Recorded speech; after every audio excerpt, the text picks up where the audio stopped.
Taco Tuesday with your hosts, Jimmy Lewis and Logan. Oops, we're starting the show live. How's On that? time. On time. Killing it. Matt says it only takes 2 buttons. Welcome to the show where we talk about dirt bikes and motorcycle-related products. This is Tech Talk Taco Tuesday. San Felipe Bob says cheers and beers to you. And we're live on the Instagrams as well. At least we're going to start live there because they don't really like us that long. Hey, did we talk about the new picture, the new artwork in the back of the show? Oh, or yeah. is that new? Is that new on this show, or was it there last week? You mentioned it last week. I mentioned it last week. The new artwork? The new artwork. Yeah, no, that's new this week. It's brand new. This is first time ever. Yeah. Oh, You mentioned it. We mentioned it might be coming, but it's coming. well, So it already went behind you. check it out. It's blocked out by the chat, of course. Thanks, Matt. Yeah, of course. Oh, this artwork. Yeah, that artwork. Oh, yeah, no, we showed it last Oh, week. yeah, But yeah, I'll we take the talked browser. about it. There we go. Look at that.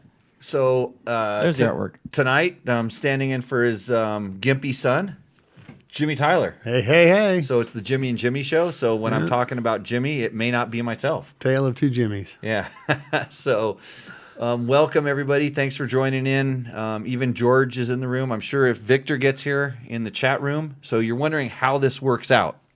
This is the show where we try to answer to the best of our ability. Evidently, I screwed up about the cast billet forged aluminum triple clamp question. Oh, and you're going to get a lot of those in the sheet. The questions Yeah, that's filled with the- but I didn't screw up. I was correct for the Okay. most part. I may have slipped up, and I wasn't drinking. That's why. Pretty sober, me too. It's been a little while now. Although it's at the Four Seasons tequila is like 2 arm lengths out of reach here, just in case of emergency. So I'm going to get back into that. We have some good questions tonight about piston ring gap, and I reached out to some experts, but I'm starting to find out that experts like to plan things. They don't like to be called 20 minutes before the show, or maybe even 6 hours before the show, and then get put on the spot. So I'm gonna if I can't answer that question properly tonight, but I did a lot of research and I have some good information, I will get one of those experts on the horn or pre-record something with them, because some of them are back east and whatnot. But I learned a lot about piston ring gap, and then in those discussions with a lot of the very smart people I communicated with, I learned a lot more. That's funny. It's some of the, I would call them the guidelines that I use in my own engine building and maintenance life. Okay. So, which wouldn't be how I treated my new Husaberg. And if you don't know anything about my Husabergs, Is that thing good? You been into the motor yet or what? I'm in the motor. It was the motor. I'm in and out of the motor. You're out? Which means no parts coming, nothing? It's all... I was given the part that I needed to fix it. It came with the bike because the part that was the problem was an aftermarket part.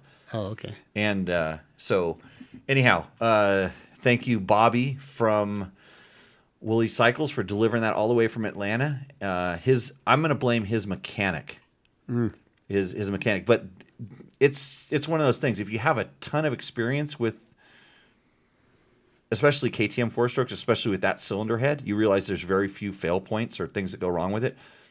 It's funny because the last 2 bikes I bought, so this one's a 2010, 11, I don't know what year it is. Right. And the other one I bought was a 2020, exact same problem. Oh, Yeah, so I'll talk a little bit about that. When nothing new under the sun, right? No, well, it's funny because I heard the tick. I started up and it made it tick, and I'm like, oh, that's kind of like cam chain, valve train. I knew the tick because I'm getting really experienced with this. Couple 1,000-hour bikes laying around here. This one's only has 120 hours on it, so it Really? shouldn't have made that tick. But aftermarket parts, bro. They've been playing with it, huh? Well, it was hotted up. It was really.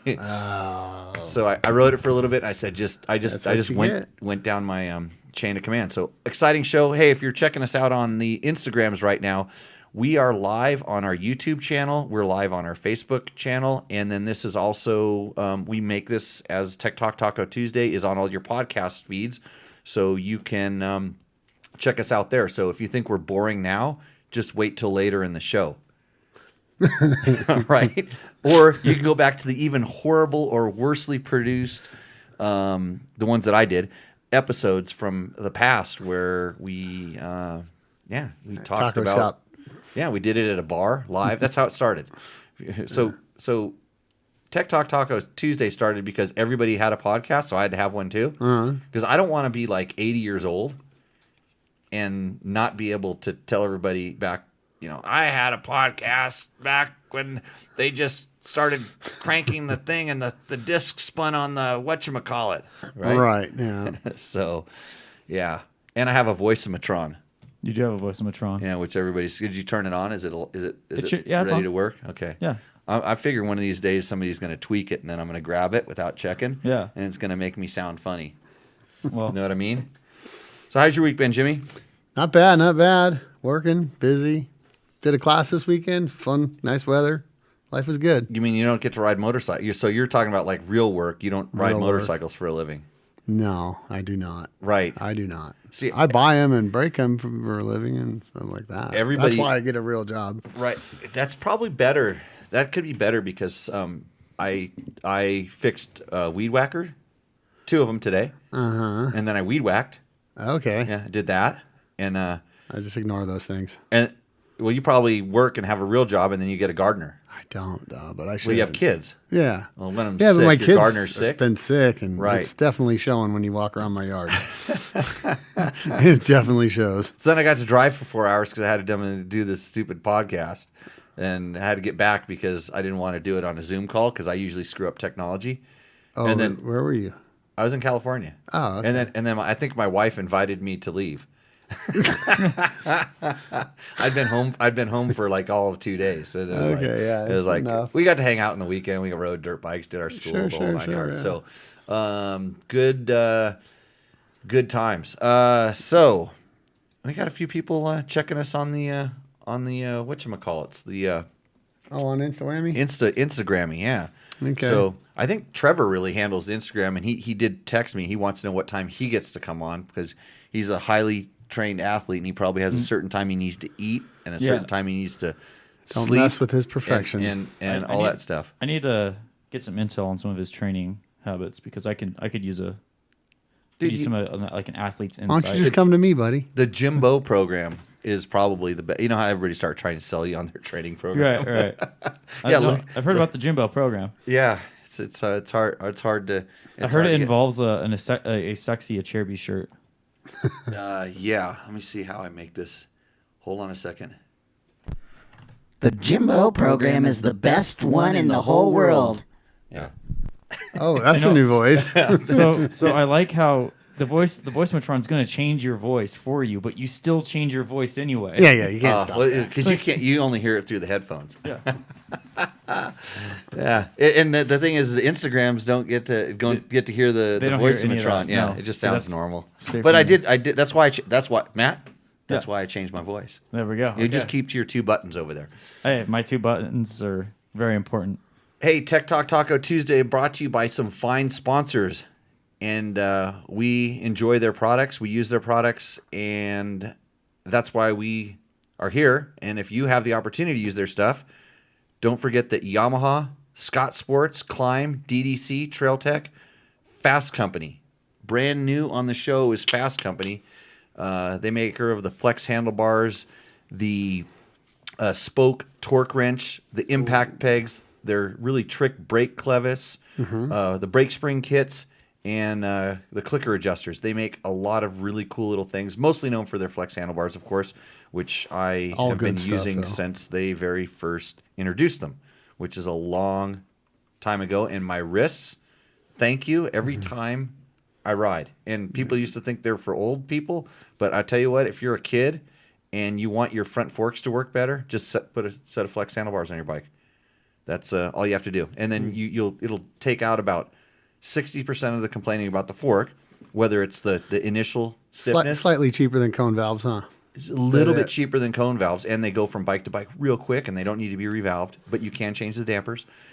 They help with the bottoming, like when you bottom and that impact that you get. So you don't complain about the 2 ends of of the thing. And I find that I can run my fork a little bit stiffer, which gives me better feel for the ground. And I don't mean feel through the handlebars, but just general traction feel. The bike isn't so. I would set it up so it's a little bit wobbly. With the flex bars, I can go just a little bit stiffer, and then my bike works better. So lots of advantages to the flex bar. Of course, Yamaha is the maker of the brand new and super awesome for 22 YZ125. They asked for it back. They asked for our test bike back. I was going to say, is that thing still around here? But I convinced them for a little bit longer loan, and they said, why? And I said, because the piston has not come out of the exhaust port yet, so I haven't tested it enough. So you'd better get your riding time in on that. If it rained here yesterday, I wasn't here, so if it rained here, you should have been on it. I don't Not care. enough. I don't care if you have a Not job. enough.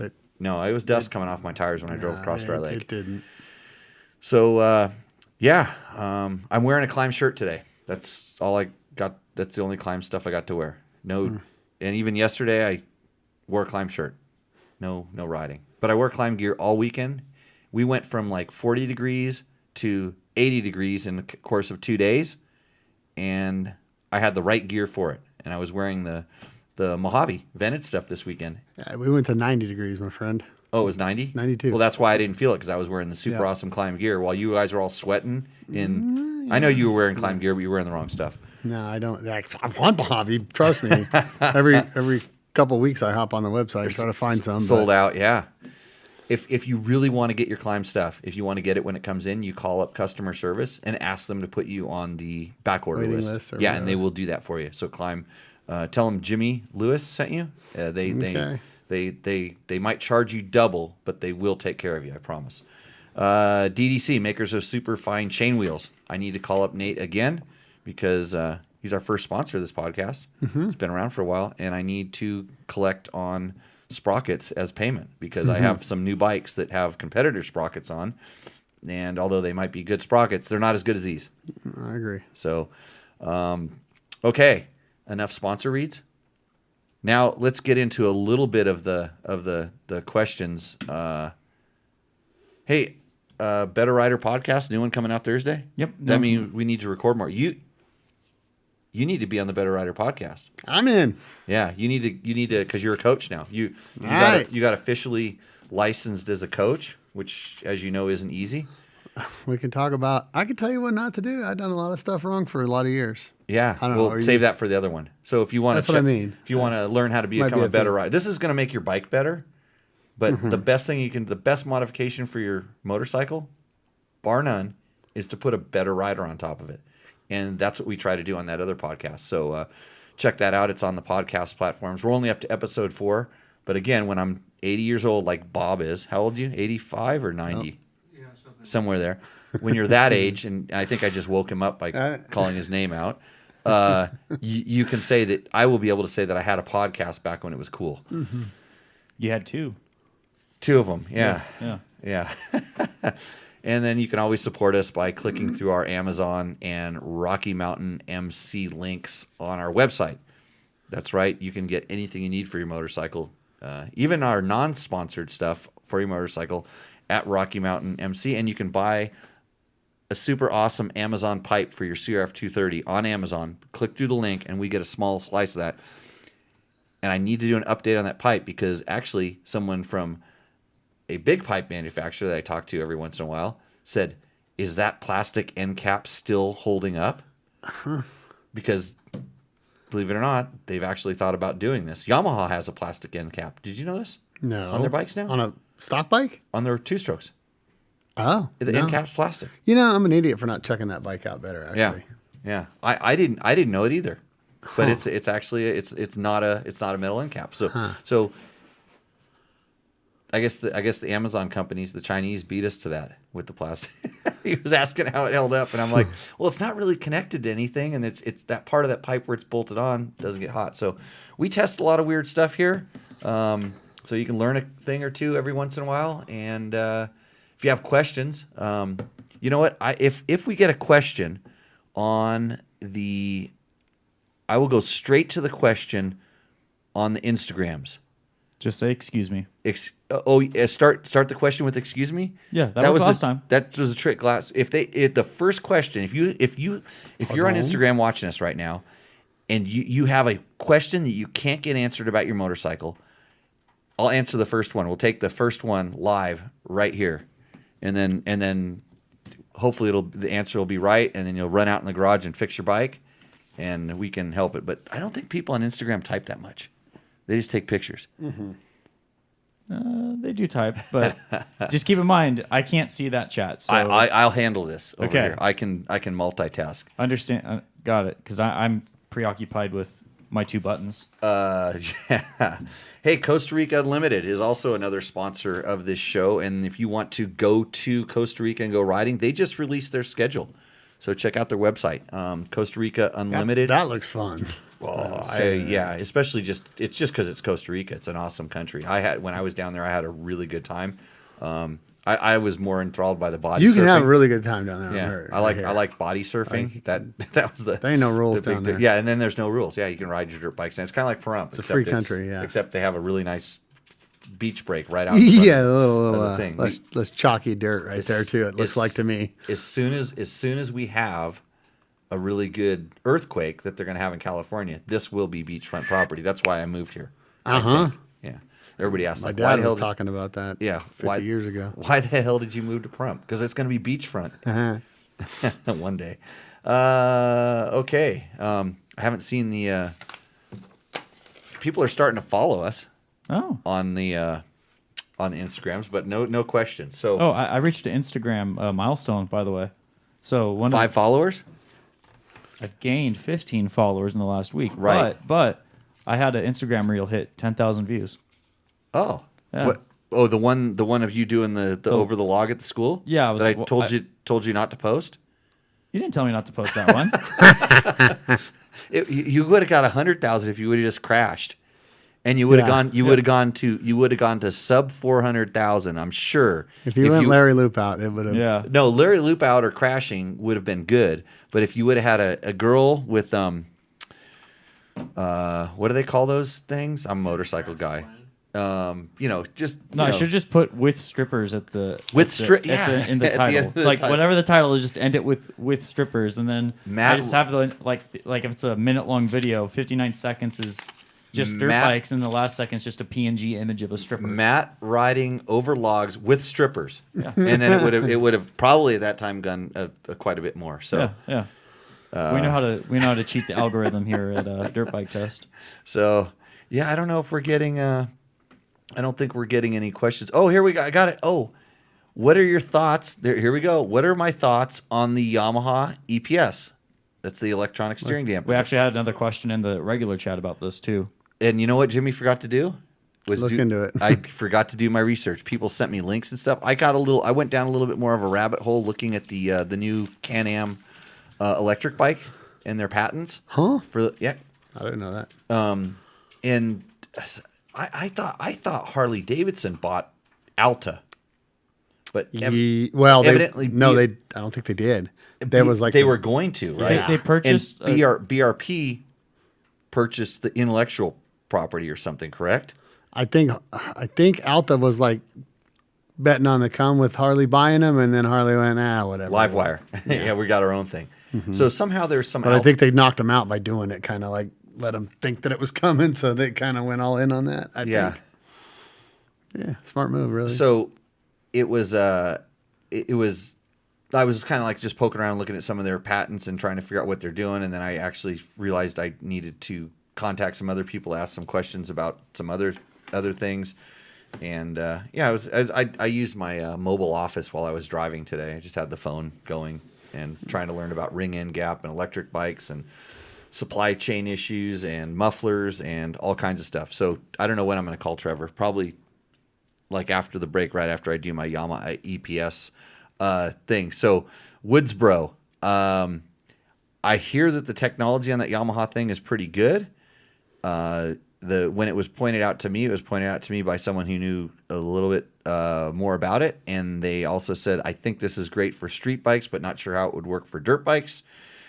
And in my honest opinion, at some point, autonomous dirt bikes are going to come, and Sure.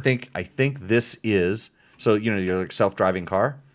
this is part of your self-driving motorcycle, and there's probably some patent things inside of it that so they can start introducing it as a steering damper device. And I'll look at it a little bit closer and see what I think. But hey, I'm always excited about kind of new technology. I think it might be a little bit on the heavy and big side for the current trend in where dirt bikes are going, and I'm pretty happy with how my analog Scott's steering stabilizer does. Is that what it is? Is a dampener Job.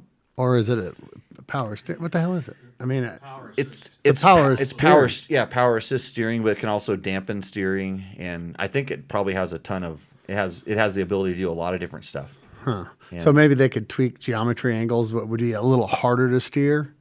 So maybe you could get like some better turning and some more straight line stability. No, type. it doesn't alter the steering geometry. No, but I mean ultimately maybe where that goes. Oh, Could that be it? ooh. So you get a little bit, because you Active- kind of so- give one when you get one. You would call it like active handling. So Yeah, it would yeah, actually, yeah. Imagine putting your steering head on a pivot, and you'd be able to adjust it in a little bit or adjust it out. Or if Maybe you needed to. because it always seems like if you get some straight line stability in a Did you bike, patent that yet? you give up a We got to little. patent that. little Quick, tight get to the- cornering, right? Matt, get to the patent office. You're the smart one. I'll work on it. File it. I'll get my people on it. Yeah. So that is what I know about that just yet. Good So idea. thanks, Woodsbro. I'll do my research and we'll answer it in the second half of the show. I'll use instead of using like I usually do, use my commercial break to do a little excessive drinking. I will actually do research now that I don't do the other thing. Okay, what's question number 1? All right, let's see. So if you wonder how you can ask us questions on the show, probably the best thing is to comment on the YouTube comments. You can do it in the chat. Send us an email. It's pretty easy to find our emails. They're not that difficult. What else can you do? We need to get Carrier a pigeons. phone line. We need to get back the phone line like we did back in the old days. I fired the guy that did that. Oh, really? Yeah. Goodbye. Okay. All right. Bill Hall, surely you've had experience with chain torque. Can you share what it is and when do you typically feel it? Have you ever run a titanium chain? If so, did it help? I don't think that the factory teams in Supercross or MX use them. I know such an item would be very expensive. Is there such a thing as a titanium motorcycle chain? Sure, Now, somebody's tried it. Titanium Nothing doesn't new. have the right characteristics as a metal to work very well as a chain. I would guess it's a little brittle, is it? I don't think it's tough enough. It's not It's tough not enough. Tough enough. You did Yeah, get yeah, pretty like bulky to get yeah. that I big would. enough. I mean, for the weight, the thick, it'd be yeah. No, I've never run a titanium chain that I know of. I've had titanium parts in a drivetrain before. Yeah. And they didn't last very long, and it was in a test situation, and they instantly stopped. They didn't last very long. So what would be? What's he mean by chain torque? I've experience with chain torque and So yeah, so there's that's essentially two different questions. yeah. So I think that yes, I feel chain torque. I think everybody feels chain torque, and chain torque is what actually propels the motorcycle. But he's talking about the effect of the torque based on Like squatting the bike a little how bit? it like squats the bike to yeah, a certain okay. thing or stiffens the suspension Sure. other times. And Yeah. yeah, it depends on where the swing arm is, and that's why like on the motorcycle, that's why swing arm angle is actually pretty critical, because it affects the way that the bike rides. And I think they ideally like when the bike is in its, I would say, I wouldn't say totally like if you look at the swing arms, when the chain kind of comes up and runs across the top of the swing arm, it's like a lever point that's different from just the counter shaft, and that's why there was these chain torque elimination devices, something that ATK Horse used to make at ATK, and the idea was to take that out, and it really worked on some stuff, and it made the bike horrible on other things. Okay. So some of the things that you were used to doing, like like if you're going to bottom out and you're going to land and you get on the gas really hard, Stiffen it up. it kind of stiffens it up. It does two things. It stiffens it up, but also pushes it forward. instead of it just landing straight to the earth. You know, that Sure. acceleration helps. Yeah. But at some point, that tugging on the chain binds the suspension a little bit. So yeah, you feel it all the time. And yeah, I've had experience with it, good experiences and bad both. So yeah, I it's not really something that can be adjusted that much. On my little mini bike, on one of my XR100 race bikes that I built back in the day, I had what I called a chain torque suppressant. And it wasn't a chain torque eliminator because it actually, because of the way we had to put the engine in the chassis, the swing arm angle was a little bit too steep, and the swing arm and the countershaft sprocket was a little bit too low and kind of far forward, which Probably trying to get the bike changes a little bit. So it would actually, to a certain point, it would actually eliminate it. Oh, don't! It's allowed right now. Not me. It's birthday. It's a cat's birthday, right? It's as we decided. So it would actually it would run on this chain roller, so it would eliminate the torque, and then it would lift off, and then you'd get it back. So it was good for the braking bumps, the chop, the acceleration bump, but then it would still work a little bit when you bottomed out. Interesting. So yeah, that's the chain torque. Bob has a comment. No, Horst's chain torque eliminator just made the chain a parallelogram. Yeah. So there was no torque reaction. Yeah, so that's the old, yeah. Check it out. Check out an ATK motorcycle, and check out they actually put, and they went even more nuts. They were like Cannondale before there was Cannondale. They actually put the rear brake on the countershaft sprocket on the old ATKs. Oh. So you learn something almost every day. Yeah, I bet that didn't work well. It did and it didn't. It was lighter, less unsprung weight, less complication on the back of the swing arm, but Less it was stoppy. really easy to overheat that thing. Yeah, there you You go. know, you can tell on that cat's like a little jealous. She's like, what the heck? Well, we tried everything to make this show popular, and we've just now given up. But we're going There back she is. to putting cats on the internet. What up, Selma? Yeah, nothing like having a little pussy on your show. Yeah. Who doesn't love that? So, okay. All right. Now you're on TV. If I told you you're on TV, you'd be like Bob, and then you'd probably get all panicky and stuff. So, here, say bye to YouTube. Say bye to Instagram. We're going to sign off of Instagram right now because I don't think they like really long videos. So say bye, Selma. You're probably going to get all the likes and not me. Do you have to see like the thumbs up go flying across the screen on this thing? Normally, yeah, I believe Normally? so. Yeah, nobody's thumbs up. Here, you can look at her butt. Oh, Bye, Instagram. she got a moose in? Yeah, and now, she gave him a little love circle. Yep. She's a star. Okay, what's our next question? Did we Okay. answer that question successfully? Yeah, I think we think did. so. Yeah, we went off the rails. Yeah. Like usually. Kevin Wivoda. Jimmy, the KTM service manual states that the ring end gap can be no greater than 15 thousandths of an inch. 2013 and 17 XCW manuals. I have all new pistons, rings, and replated cylinder. My ring gap is 20 thou. Out of spec according to KTM, but not Vertex or Pro X.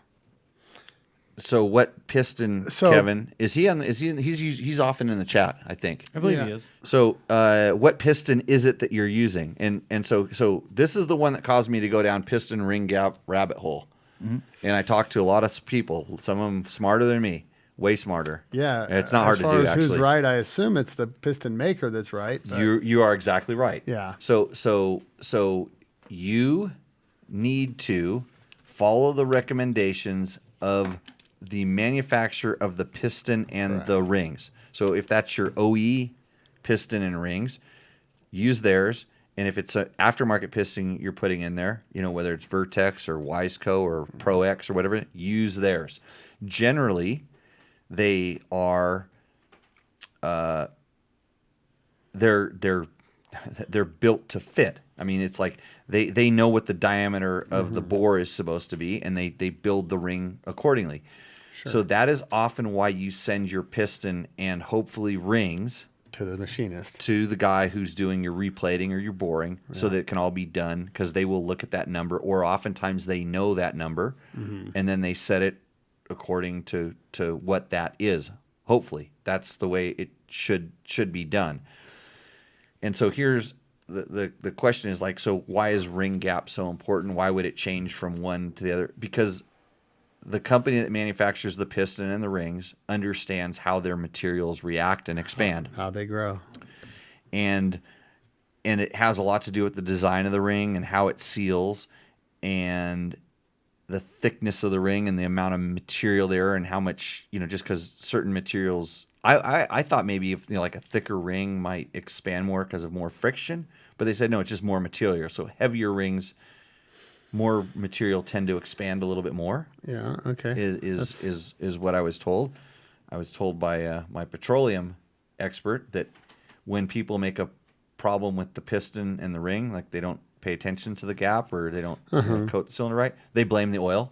Sure. Yeah. He says they blame the oil. You didn't put a new filter on it. Yeah. Just sand in there. Or just the brand of the oil, and then a lot of times when maybe the recoater of the cylinder doesn't do it properly, they always blame the piston guy or the oil guy, and so it's just like this endless cycle of it's not my fault. And we even kind of started learning about some guys that back in the day, it was like you get the piston and they think, oh, like less ring gap is like that's less blow by and all this other stuff. So they would actually take a ring, and this is the interesting one, a ring from a overbore, and then file it down a little bit to get the smallest side of the tolerance. Yeah, and or even less. Yeah, or less. And and then this is where we really started talking about all this stuff. So this like, oh, this is the hot tip. This is the secret that you need to do. Oversized ring and then file it down.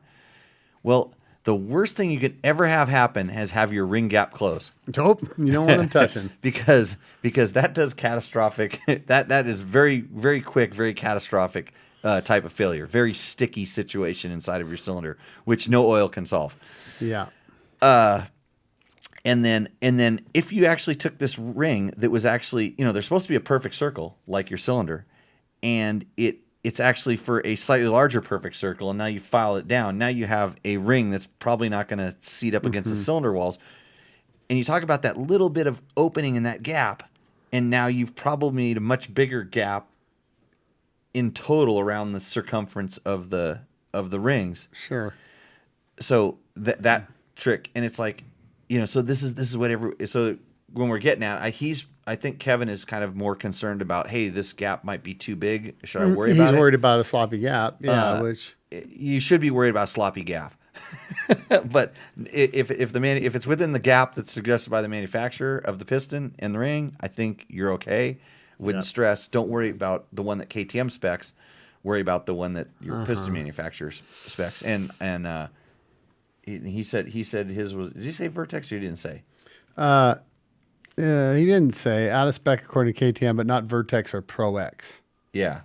So we got to figure out what actually So meaning what he's using. So it's non-stock, or he's either using a Vertex or a Pro X. Maybe which if he is using a stock piston and it's too big, then that is a problem. Mm-hmm. I mean, not as much. Yeah, if he's using a stock KTM, then. But too much gap is not as much of a problem as too little of a gap, and the manufacturers tend to err on the side of being a little bit safe. Yeah. Correct.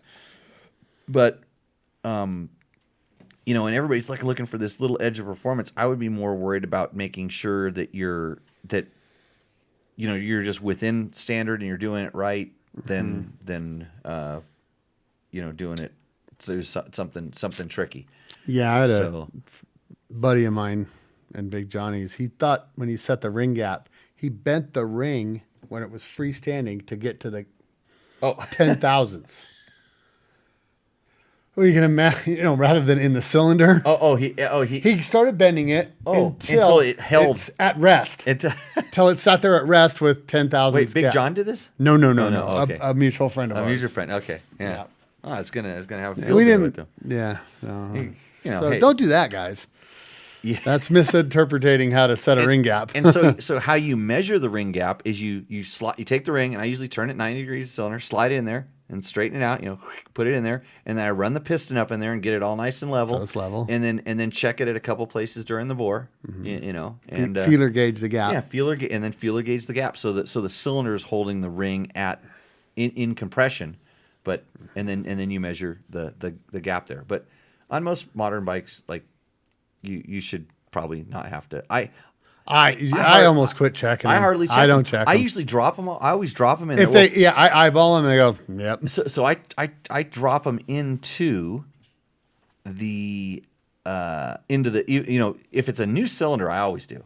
Like if If something done to the cylinder, sure. But it's usually been done at the guy already did it. But I always do it just to be sure. But I always check them when I'm putting them into an old cylinder to find out, hey, is my cylinder worn out? Because I know this ring isn't because it's brand new. Or I like to drop my old ring back in and I drop a new ring on top of it and just like look, it's just something you do. But most of the days you just buy parts in the box, take them out, put them in the motor. Yep. That's been forever since I've had to file one or anything. That's why it's hard to find like engine builders. A true engine builder. Someone that knows. We live in an R&R world. I mean, yeah. You just had a cylinder and a head done, and it's like what, a new cylinder's a few $100 more than getting one done. Yeah, that's where we're at. Yep. And if you wanted to go to like a Chinese one, you could have done it cheaper than any machinist. Yeah. Like if you were just flipping the bike or whatever. And Chris Reel, who also helped me out with some of this information, is in the chat, and he said match the ring to the piston. So in other words, make sure that you're using a piston and a ring from the same manufacturer. Because pin, basically what groove.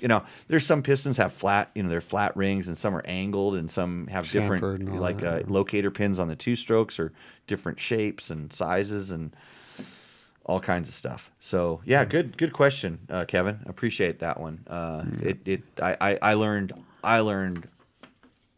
a lot about just what are you really trying to accomplish? Like how much do you need? Are we talking? And I was trying to get a hold of some really high level race engine builders. I used to know one, but guy went and died on me. Actually, a lot of the race guys, a lot of the guys I used to talk to that knew this stuff all died. So they're selfish. They don't care about the show. Well, some of them are old too, and they've just been doing it for a long time. And then some of them are young, and they got sick. But so we were talking like I guarantee you on a Formula One engine, the ring end gap is very, very critical. In fact, I know that you can't just start a Formula One engine up when it's cold. No, they have to be heated. They have to be preheated. They'll cold seize. Yeah, they'll preheat it. Which I think is something that happens when you get too small of a ring gap. Is a cold seizure, right? Yeah, well, just the tolerances are so tight in there that it grows. And so I was talking to people that knew about this, and they said the cylinder's got to grow at a certain rate as the. Well, we started talking about break-in and other stuff like that, and they go in this day and age, and especially with four strokes, they're more worried about like the cam surfaces than they are the ring gap. Just for sure interesting. Yeah, there's very little horsepower to be made there, but a lot more up in the cam and the way that stuff works. And then they started talking about we started about break-in, and they're like, I'm more worried about break-in, like the bearings in the bottom end break-in, than we are the cylinder wall, piston, which everybody thinks is the really important thing. It's like no, the way that the bearings break in, that's more heat cycles were more important for the bearings than they are for the upper setting rings and stuff, huh? Right. So there was something else that was like a hot topic about something that's like that's not the talking point. The talking point was you're talking about something that's like an ether and you can't change it. So okay, next question. Ivaca KX 450 cast versus billet clamps. I'll give a better answer, no, because if you ain't Q Pro, you won't feel the difference. The guys above can't give a straight answer because fear of losing sponsors. There must be a part one to this, but so anyway, so we somehow we had a question about cast versus billet triple clamps. Mm-hmm. And I don't like billet. And then did Trevor put that? Yeah, he made a little nugget. Yeah, Trevor he's been really good about that. Trevor made a nugget from the show. and this is it. So these are the comments that we got. So he and this guy evidently, I've got a KX250. I've got a KX450. Says that I didn't give a straight answer. I don't have any sponsors for triple clamp, so I need a triple clamp sponsor so I can give a shitty answer. I was kind of I remember doing that, and I got confused between cast, billet, and forged, and I mean I know what they are. I know my KTM XCWs stock have cast triple clamps. On the 6 days and on my Husaberg, they're machined from billet or forged, and I didn't know which one. They're machined from billet. Machined from billet, yeah. And I was like I'm going, that's what they look like, but forged ones look very similar. So a lot of times they'll forge it and then machine it. Yeah, and make it. And to give it the machined. So I don't know. So that's the thing is I don't know that they're machined from billet. I think they might be forged and then machined. They have a machined finish off of a forged piece. On the 6 days? Yes. I On agree. some of the ones. Something like I that. think that's what it is. So your XC. It's not a 6 day, so it has cast clamps. Oh, your XC has cast. Pretty. Oh, No, I think they're forged. shit, I don't know. See, now you feel like me. It's like, yeah, I have that bike. And so here's where it goes. The direction is like the question. many The bikes. question was more about how they performed, or could I feel it? I believe so. Because I'm a pea in a pod. The Princess and the Pea. I'm the princess and the pea. Yes. Yeah, because I can feel a front disc rotor cover, but only the billet aluminum ones that clamp to the forks. And now there's a big discussion that's going to go on forever about that because I'm a really sensitive son of a bitch. And Bob's raising his hand, so we have to take his question because we're polite. Did you ask Ray about Did I ask Ray? the forged versus? No, I didn't get to did a Ray. If you got a triple clamp sponsor, To whether they are cast or forged or the difference. And both. I could ask him that. So there's a Ray weird. should watch this show.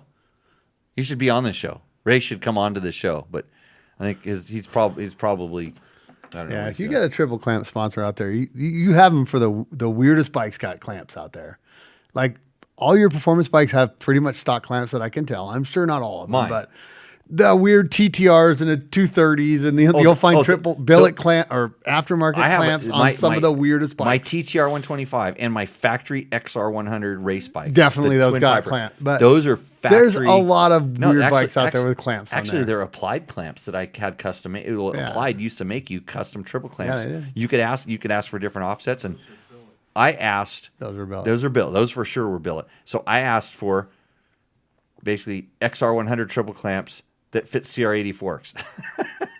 There's Drill bigger holes in them, because I've done that before.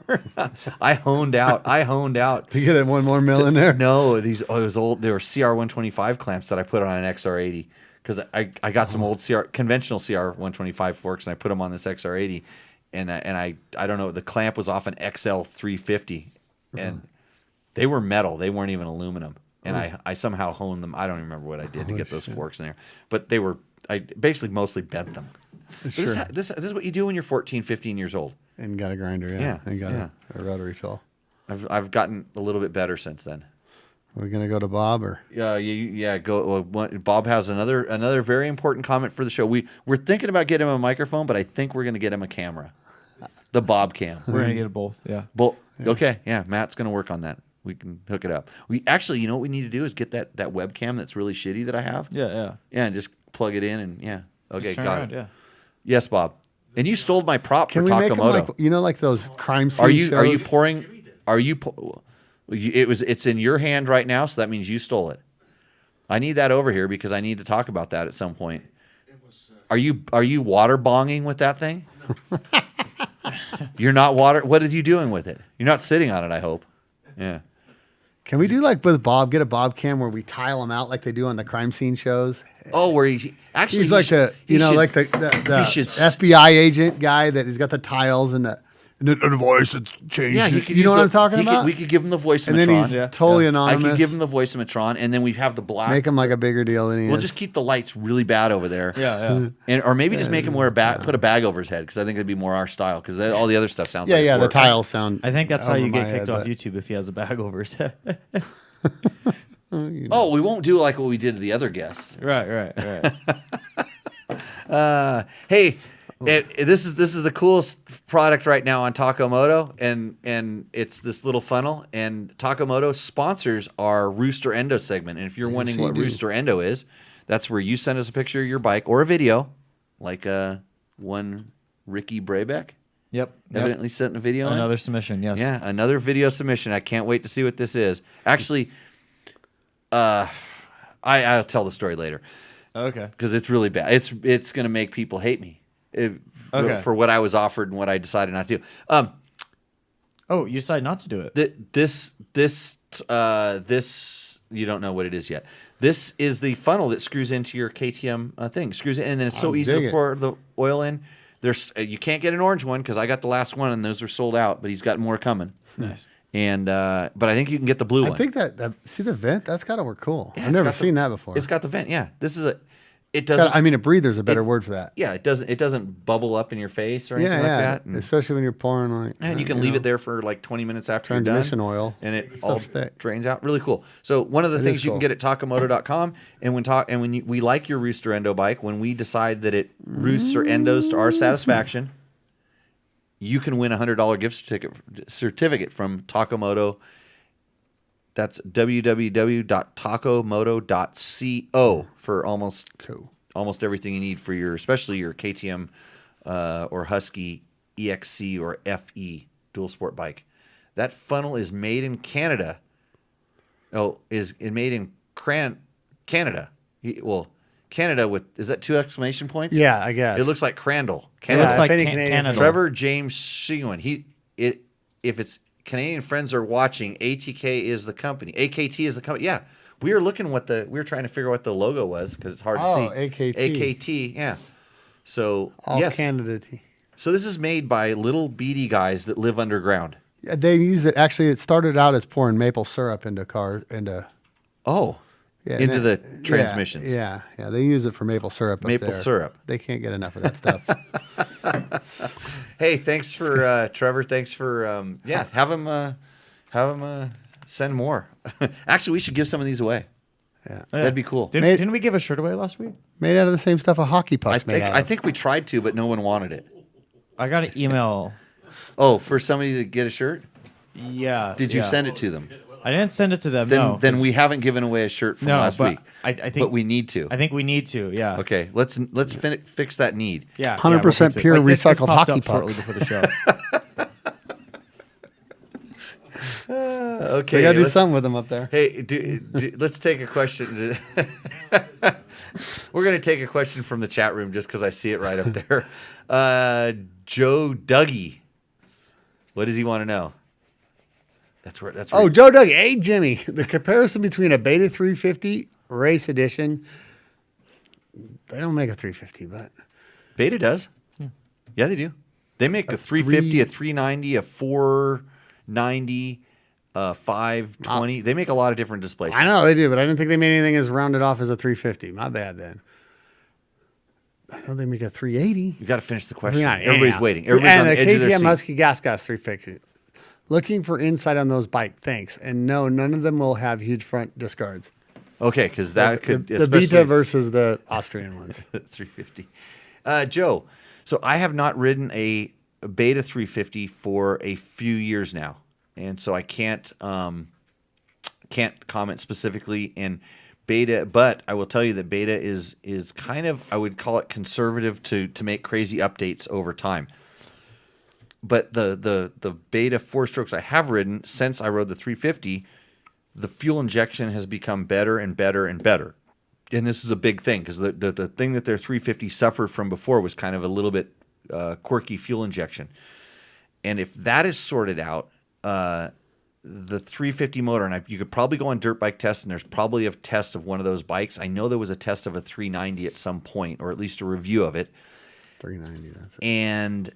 And in reality, if I was going to buy the Beta, I would get the 390. I rode the 390. It's I would an not. awesome motor. I would not get the 350.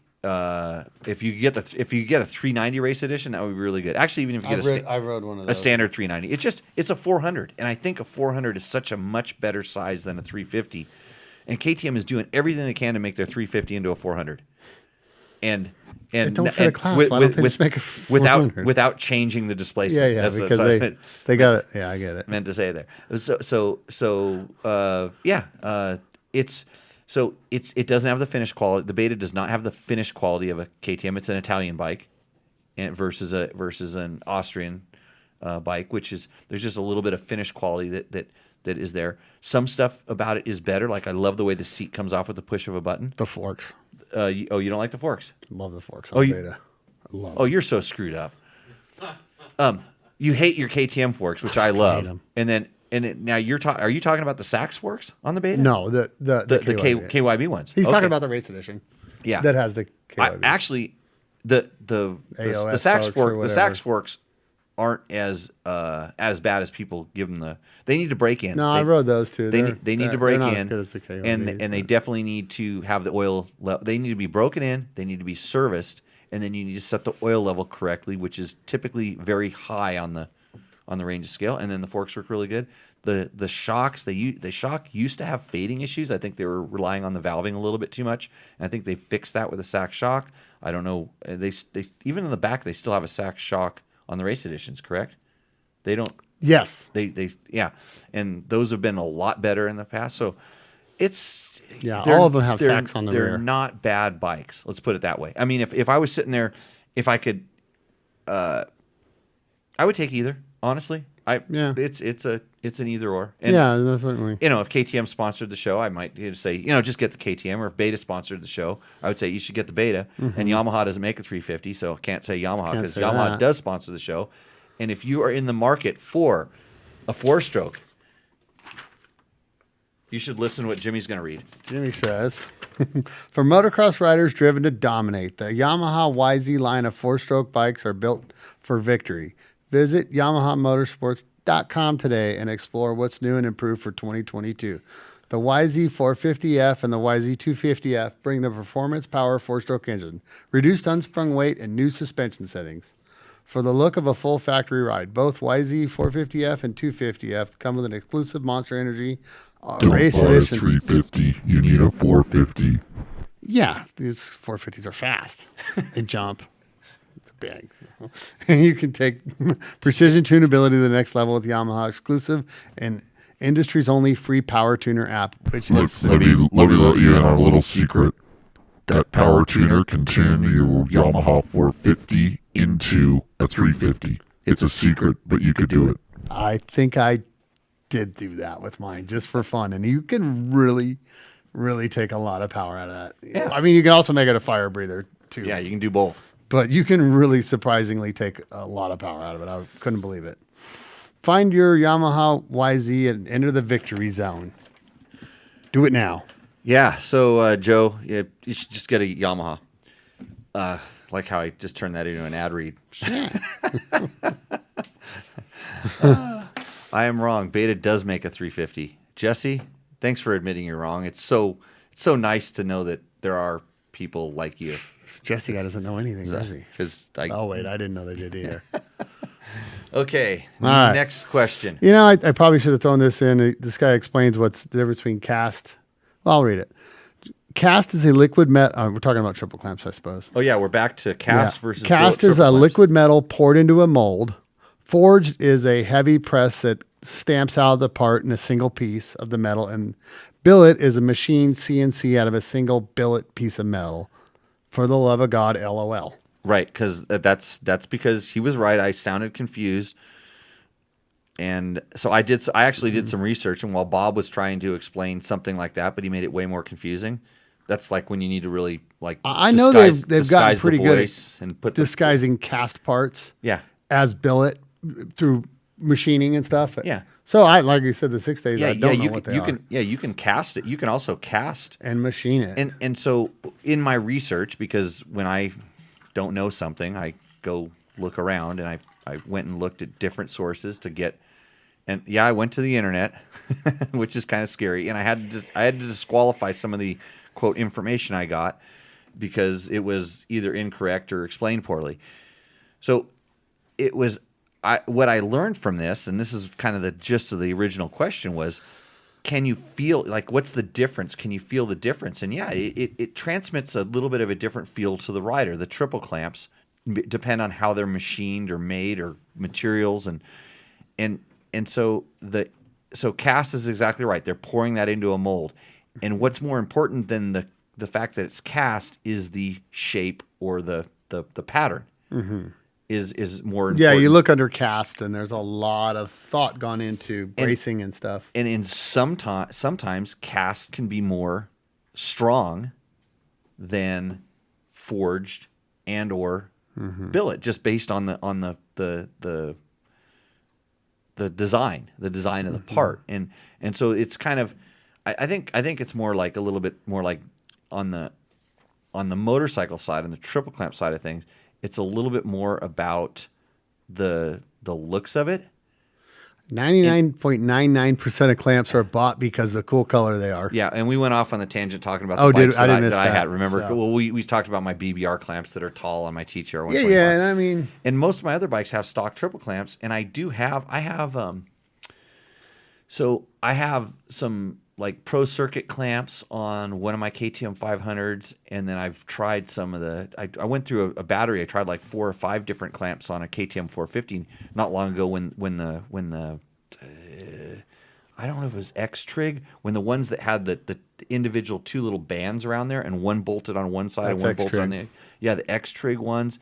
And then I had tried some Ride Engineering ones that did something like that, where they kind of cut a groove into them, and all these different things. And they simply changed the feel a little bit, better or worse. It kind of depended on what you were looking for, what I was looking for. And you know what's funny? You want to know what makes more of a difference? Is I actually tire pressure. Tire pressure, yeah. Check your tire pressure. That's a good one. I found that I actually was doing some triple clamp testing, and I put flex bars on. I couldn't tell anymore. Oh no! Yeah, I couldn't. I get it because the bars took out that the ones that were stiffer. You actually didn't notice it. And one of the very first things I said when I tested the flex bars was they make bad forks good. There was a couple bikes. There was a couple bikes at the time. There was some aluminum frames that were really stiff, and they had kind of stiff forks. And all of a sudden, I didn't care. They used to bug me, and all of a sudden, I didn't care. So, I can tell you, some of the mini bikes, 85s, 65s, Japanese, they could use them simply because little tip overs, and they got a single bolt at the top, and the KX, the Yamahas. I don't know about the Yamaha actually, but KTM's. They could use the KTM's come with a really good, real good set of clamps. Yeah. But like Cowie tips over, and the front tire is because they slip. Just don't. Yeah, they slip very easy. Oh, huh. Interesting. Yeah, and it's. Have you even you're talking even when you think it's torqued or maybe even torqued a little definitely extra? torqued right. Yeah, torqued right. It doesn't. I mean, any one of them will twist when you crash, but it doesn't take much on. It's too little in my opinion. I'm trying to think, and here's the interesting thing is that when most of the when I talk about all the different bikes I ride, most of the ones that I've ridden all the different ones were prepped at.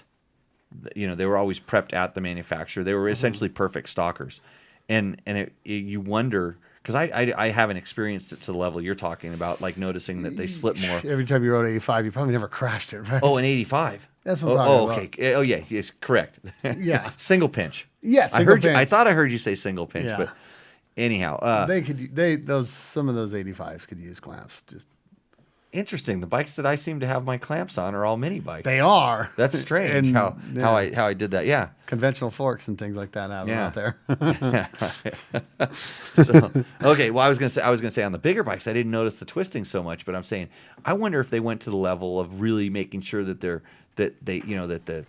clamping surfaces were all clean inside. Because I've actually put forks back together that had just been the suspension shop, and they still had the oil on them. I clamped it in there, and all of a sudden it's like, no doubt. Damn! I tipped over once, and it's out. And I torque everything all the time. It's one of the few times I do. I torque forks. I would say 65% of the time I pull I pull the torque wrench out for those. Although my I'm bike I do, pretty good Logan's. at wristing it, to the don't thing. care. So, okay, right. do we have a question come through on the chat there, Matt? We've actually had quite a few chat questions, but I believe it might be time for a commercial break. No, we're going to finish these questions that we All have right. Okay. in this sheet. Mike Burnett wouldn't let that dude back on the show. Whoever that is. If it Probably were the me, I wouldn't let that guy in the show again. Yeah. Is that me? There's no up Am from I the that. guy in the show, or I think so. or who else was on the show? Logan? I think George. George was on the show. I think. So he's talking about George I believe so. because I'm the Yeah, host. I missed 'Cause all this. If I wasn't on the show, then there'd be no show. So he's talking about Unless that guy. Unless it's me and I'm hosting and you're on a Zoom call. No, it was the triple clamp was like 2 shows ago. So that was George. Mm-hmm. Yeah, I'm pretty sure. Logan was last show. We should just blame Logan. He's not here. Yeah. Yeah, Fire George that is guy. in the chat. Fire and that guy. He's a little self-conscious now that his logo's not on the thing. We don't have any more money. Yeah. We're all broke. I might have to drink during the break. Oh, I can answer this next question. Okay. Soilsman ADV. Who had ever broken a triple clamp? Mako is fantastic 1981 reference. LOL, I love this show. David Pingree? What, does he not like Makos? Who? David Pingree. No, he just famously broke. Oh, yeah. I mean, he. Oh, he snapped the steering stem. Yeah. It wasn't the triple clamp. No, I think it was the Oh. clamp. I thought it was the clamp. well, I don't remember exactly. Yeah, Well, I he think it probably- was the clamp, He but- probably doesn't even know. He wouldn't even know what it was called, but he'd make a joke out of it. Yeah, he could Yeah. be funny, huh? Yeah. Oh, that guy's, he's got a sharp wit. Yeah, I've seen that, but those are the pictures that just go viral on the internet. Is when I know. steering stems Yeah. and triple clamps break, and you don't know whether it was torqued properly or the guy just Seth ends loaded over the, Yeah, no, or my- Doug I- Henry'd off the A local jump. racer friend of mine, he broke his head hitting a K rail. Oh well, did he hit the K rail on purpose? Well, no. Oh, okay. Well then, No, and I don't know if, probably but yeah, not. I do know of a set. Thor Amador broke his set. yeah. I mean, I've seen him break before, and I've seen guys riding around. I go, hey, do you want any bolts in that in their triple clamp? And they're like, oh shit, they fell out again. And it's like, again, what do you mean? And then like one guy had actually, he goes, yeah, I kind of thought I stripped them out, but I just stuck some new bolts in there, and I thought it would be okay. And I did not ever want to ride about that bike. and you see them bent. They're the opening is all gapped out, but Yeah. yeah. Like, Well, if I I'll buy a used bike, that's like the first thing I look Hey, at. I'll own up. I was, like I said, I was a little bit confused, but I was answering the question more. I was so concerned on explaining the difference in feel that I kind of lost track of my Some of the verbiage. my metallurgy experience. Which Yeah. remember, I went to school for insurance. I went to school so I could get insurance, and I took a lot of classes. I had some On how agriculture to sell classes. insurance or what? No, to keep medical insurance so I could race my motorcycle. It's way cheaper than having. Well, my parents wouldn't pay for it anymore, so why do you think I stayed in school? I get it. That's Yeah, a workaround. And when I took the semester off and I had to pay for medical insurance, I signed up for school again. Yeah. So okay, let's go ahead and take a commercial break, so I can decide whether I want to get back to drinking or what was I going to do? I was going to go do research on the Yamaha power steering device. Yeah. Okay, we'll see you back in a few minutes.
What's up, Moto Buddies? Mike here from Taco Moto Co. What is the Taco Touch? It's the best service in the industry. Virtually 24/7 tech support via email or text, and it's like having a dirt bike doctor on call every day of the year, helping you fix your bike or recommend parts or setups for you. If you've ever received an order from us, you know that the Taco Touch extends to our fulfillment, and our orders come with the coolest stickers that you've ever had, buying parts from anybody before, and a handful of root beer barrel candies. All of our Taco Moto Co. branded components come with a no questions asked lifetime warranty, and we'll even extend out the warranty of other manufacturers, OEM, and aftermarket parts where we can, sometimes for life. We test and tune endlessly and exhaustively and obsessively. We're trying to destroy everything that we can before you get your hands on it to look for weaknesses and to improve it, or to make recommendations to the manufacturer. And if it's something that doesn't meet grade, then we don't offer it on the store. Everything that we carry is something that we have personally used, tested, and ridden, and raced, and knows meets the high Taco Touch demanding standard. Go out and get some. I'm trying to read, and now we have to come back to the show. I have to do more research. It's more complicated than I thought. Yeah. Or using the phone or emails or text is more complicated than I thought. So welcome back to Tech Talk Taco Tuesday. This is hour 2 of this show, I think.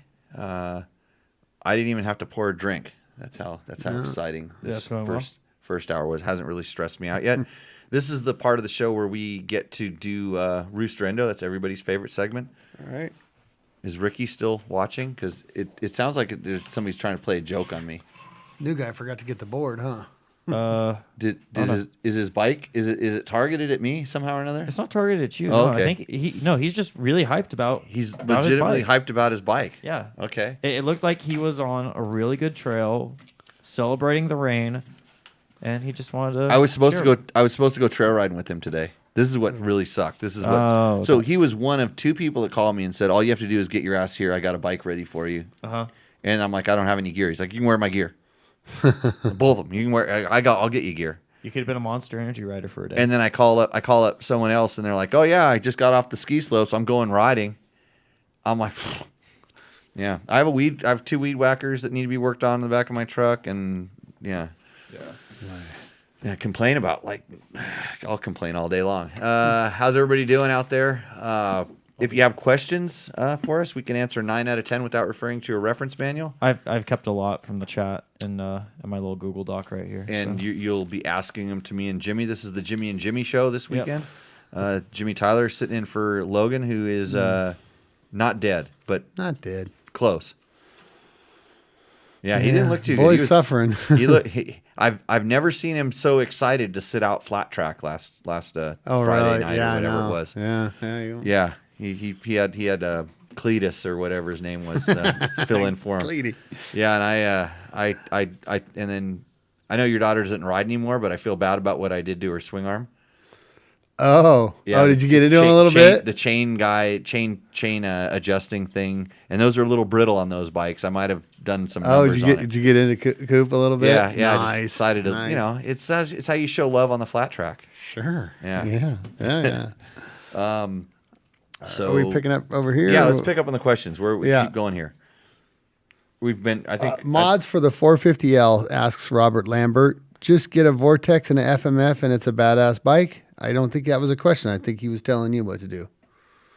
Okay, because all I did to the 450L was we put a JD jetting tuner on it and an FMF pipe, I think, is what we did to ours. And it was a badass bike there. I think that one you actually can gain quite a bit with a different ignition because they are rev limited. No. So this will actually increase the rev ceiling and kind of change the power delivery, but I don't have any experience with that, so I can't speak to it. But I was actually pretty happy with what we were able to do with just the simple 450L, that's the Honda Dual Sport, the right? Dual Sport one. Yeah. Yeah. Yep. So Okay. hey, they can tell us what to do, where to go. Yeah. Yeah, okay. Okay, from Sabotaged, heading to how to find neutral. If you can find neutral, listen to Jimmy Neutral. I hope that means something to you. If you can find neutral, well, I think Didn't we spend about 10 minutes talking about like the need for a neutral This indicator, was also another little nugget that Trevor had light made. or a shift Yeah, how to find they neutral. wanted to know what gear the bike was in or how to find neutral. And yeah, it happens. So I guess did I miss shift on that particular thing? I don't know. I thought I gave a good answer. No, I think it did too. I think he was. Was somebody I think actually he trying was to rating it as finding in, like- having trouble on neutral on their bike? Well, they're having a hard time finding neutral, and it's like it's a learned thing. I don't know why you want to find neutral. I don't know. Sometimes, In the old days, you yeah. could find them. So yeah, there were lots of them. You know, even like out there, the old carbureted KTM's, the neutral is so small on those bikes. I used to on my race bikes. I used to actually take the shift star, and I talked about this and kind of file it down Kinda so it open would it. Yeah, so it wouldn't hit neutral from first to second. Sure. Because a lot of times, especially on a 125, you're in the rocks and stuff, the technical stuff. You're in first gear and You going can't first get to a nice second. positive shift. And you have to shift sometimes when it'd be like if you were going between first and second on the lip of a triple. You would want to make sure that you got the How about gear. when you're landing on top of a table and step? You saw Supercross. Oh, you saw that too? Yeah.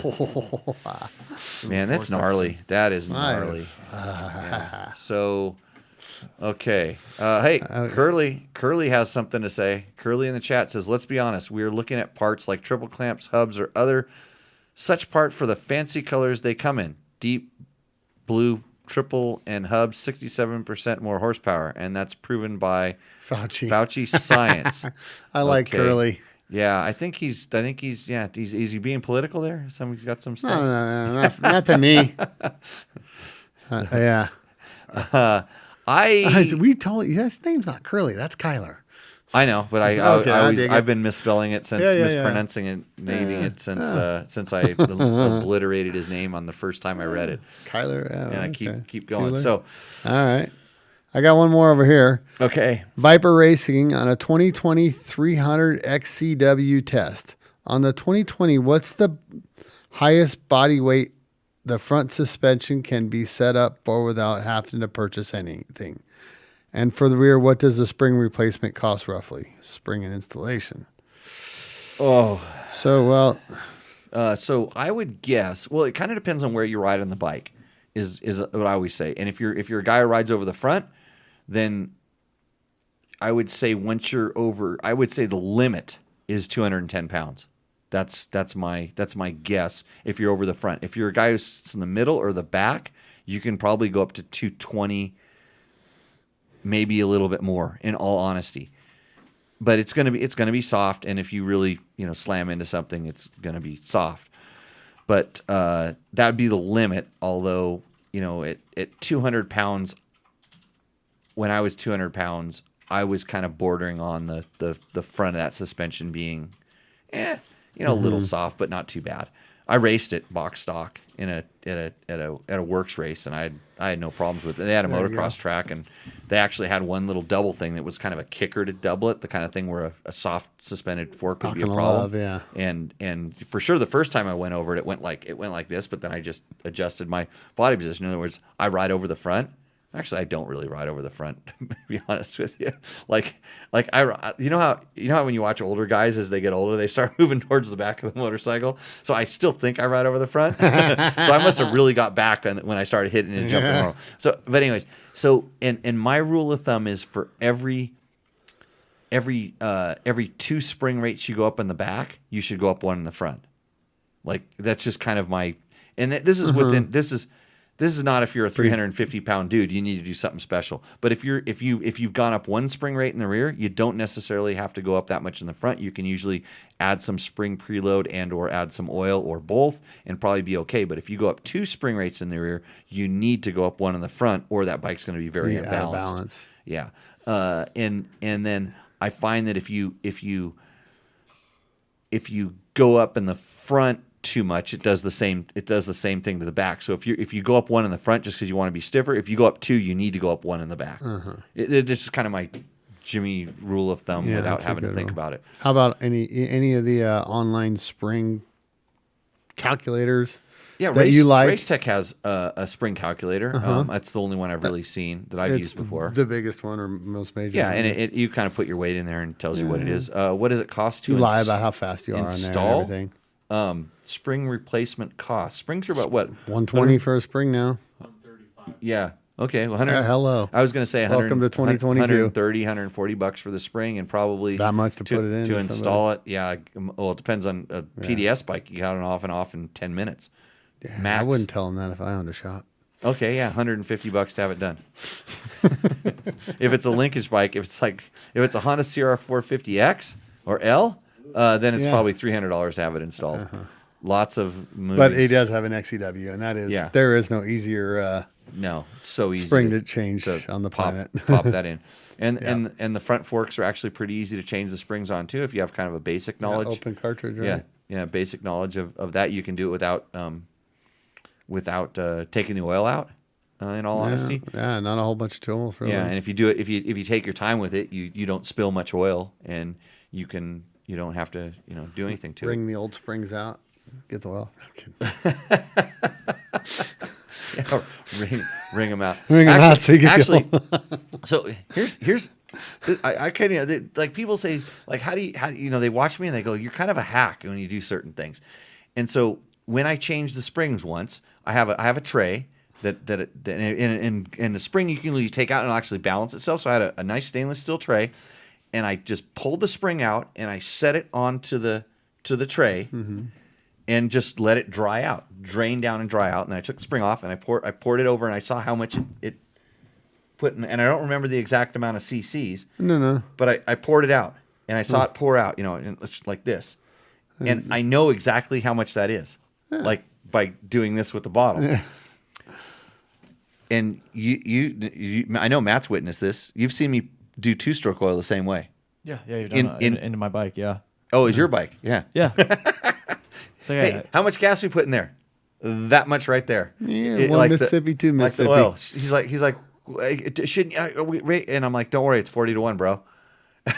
It might have been 65. It could have been 32, but it was pretty damn close. Bike ran fine, right? if I remember right, yeah. Yeah, I do it on everything but like my 125s.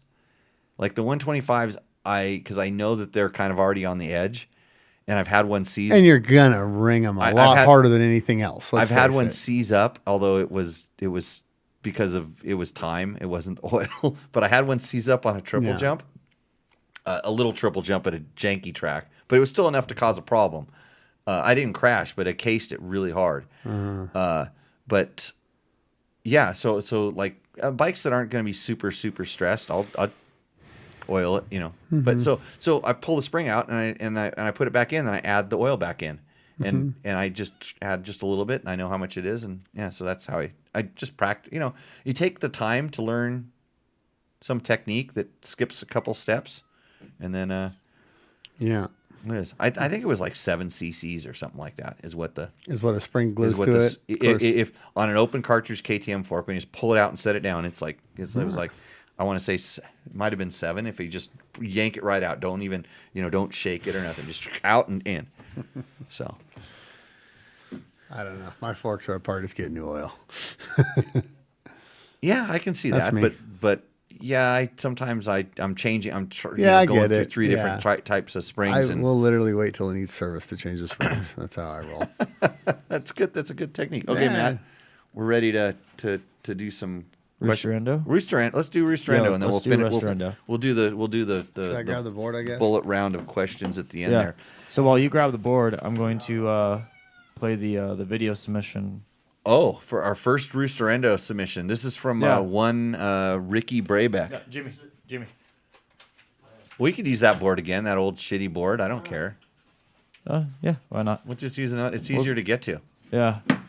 Okay. Bring back from the past. Cool. Oh, Well, hey, you get man, that set up. Here comes Ricky's video. Okay. What's up, everyone? Rooster Endo. Of course, we're roosting the dirt. Epic. Also, the bike, super epic. Who wouldn't want to roost this bad boy? That's National Hare and Let's Hound go! Gen 1 450X. Yow! I've got one of those for sale, by the way. Not that good, Yeah. Which I apologize to the chat for how quiet the audio was. Oh, in the beginning? Yeah, it was really quiet. He was just talking about how awesome his thing was. So yeah. I could have gone riding with him, and I think he had a new CR450X for me to ride if I wasn't so busy doing weed whacking. My wife thanked me for weed whacking in the chat. Did she? That was nice. Yeah, I adjusted. You know, we have what we call a very natural landscape at the California house. It's a okay. natural landscape. It's kind of the hippie thing to do down there. Yeah. Little, You don't really water, but when the rain waters it for you, then the shit grows. So so we don't have a picture of that, do we? It should be in that. Oh, there's a picture in the Yeah, in the file there. I forgot to put it in my little thing here. So we picture of what? Ricky's Ricky's bike? bike. It's gonna be in the pile of the photos there. Okay. There it is, right there. That could Yeah. be it. Which I just recycled a picture he used before because I'm pretty sure it's the same bike. Oh, he's resubmitted He's resubmitted. But he's got with a video and With the video. a couple yows. Yeah, like yeah. that's Good. gonna. I put Good that on. in there mostly so you could see like the prime dirt he was on. Shut up! You're mean. Like that's mean. Yeah, I know that. I know this bike. I actually rode this bike. I don't like it. You don't like it? No. The Gen 1? No. Rather have a Gen Nope, 2? I like the new ones. I know Ricky. I likes like it. fuel injection, and that's enough for me. You should ride this bike. It's pretty badass. I bet it is. It's got some power. I bet it does. Yeah, he's got factory suspension. It's kind of funny because, like Johnny goes, that was the best one we ever made. That was like the best. You know, and Johnny, I think Johnny likes these too. I don't have to. I'd have to check with him. I don't know whether he's new or old. He'd probably say he was new. He'd probably say he was the new guy, but because he has to because he's a Honda guy. But I think he likes these too. I don't. And I think even Kendall. There's so much development on that I think bike. Kendall. Right? I mean, it's well, the race bike is. I actually, in all honesty, I mean, this bike is. It's awesome to ride because it's a full on. This is what a full on National Hare and Hound championship winning bike feels like and rides like, and I don't like it that much. But there's each because you're not racing a Hare and Hound in it, right? I'm not fast enough to win a National Hare and Hound. I'm not strong enough to ride it like. So you're using the Ricky. wrong bike or a bike set up for the wrong thing that you want, right? Right. It's sprung, but it's no matter how hard I ride it, it's sprung for someone who's going to ride it harder than me. Harder than you. And Understood. a lot of the characteristics of the bike in general. Ricky's a big boy too. Yeah. In a lot of the characteristics of the bike in general, you're riding a works bike and it's set up for one guy. But it's funny because all these guys that were winning Baja at the time, racing these things and doing all this stuff, they all kind of arrived at a very, very similar setup that was, for them, it was really good. And I thought I probably liked the stock one. I mean, I'm talking stock with stock muffler, by the way. Okay. Because it's just so easy to ride and it's so tuned. I think that one is set up better for me. Mm-hmm. But everything about every individual thing about this bike, you go, man, these forks work amazing. If I were 20 pounds heavier, 10 miles an hour into that whoop faster. Yeah.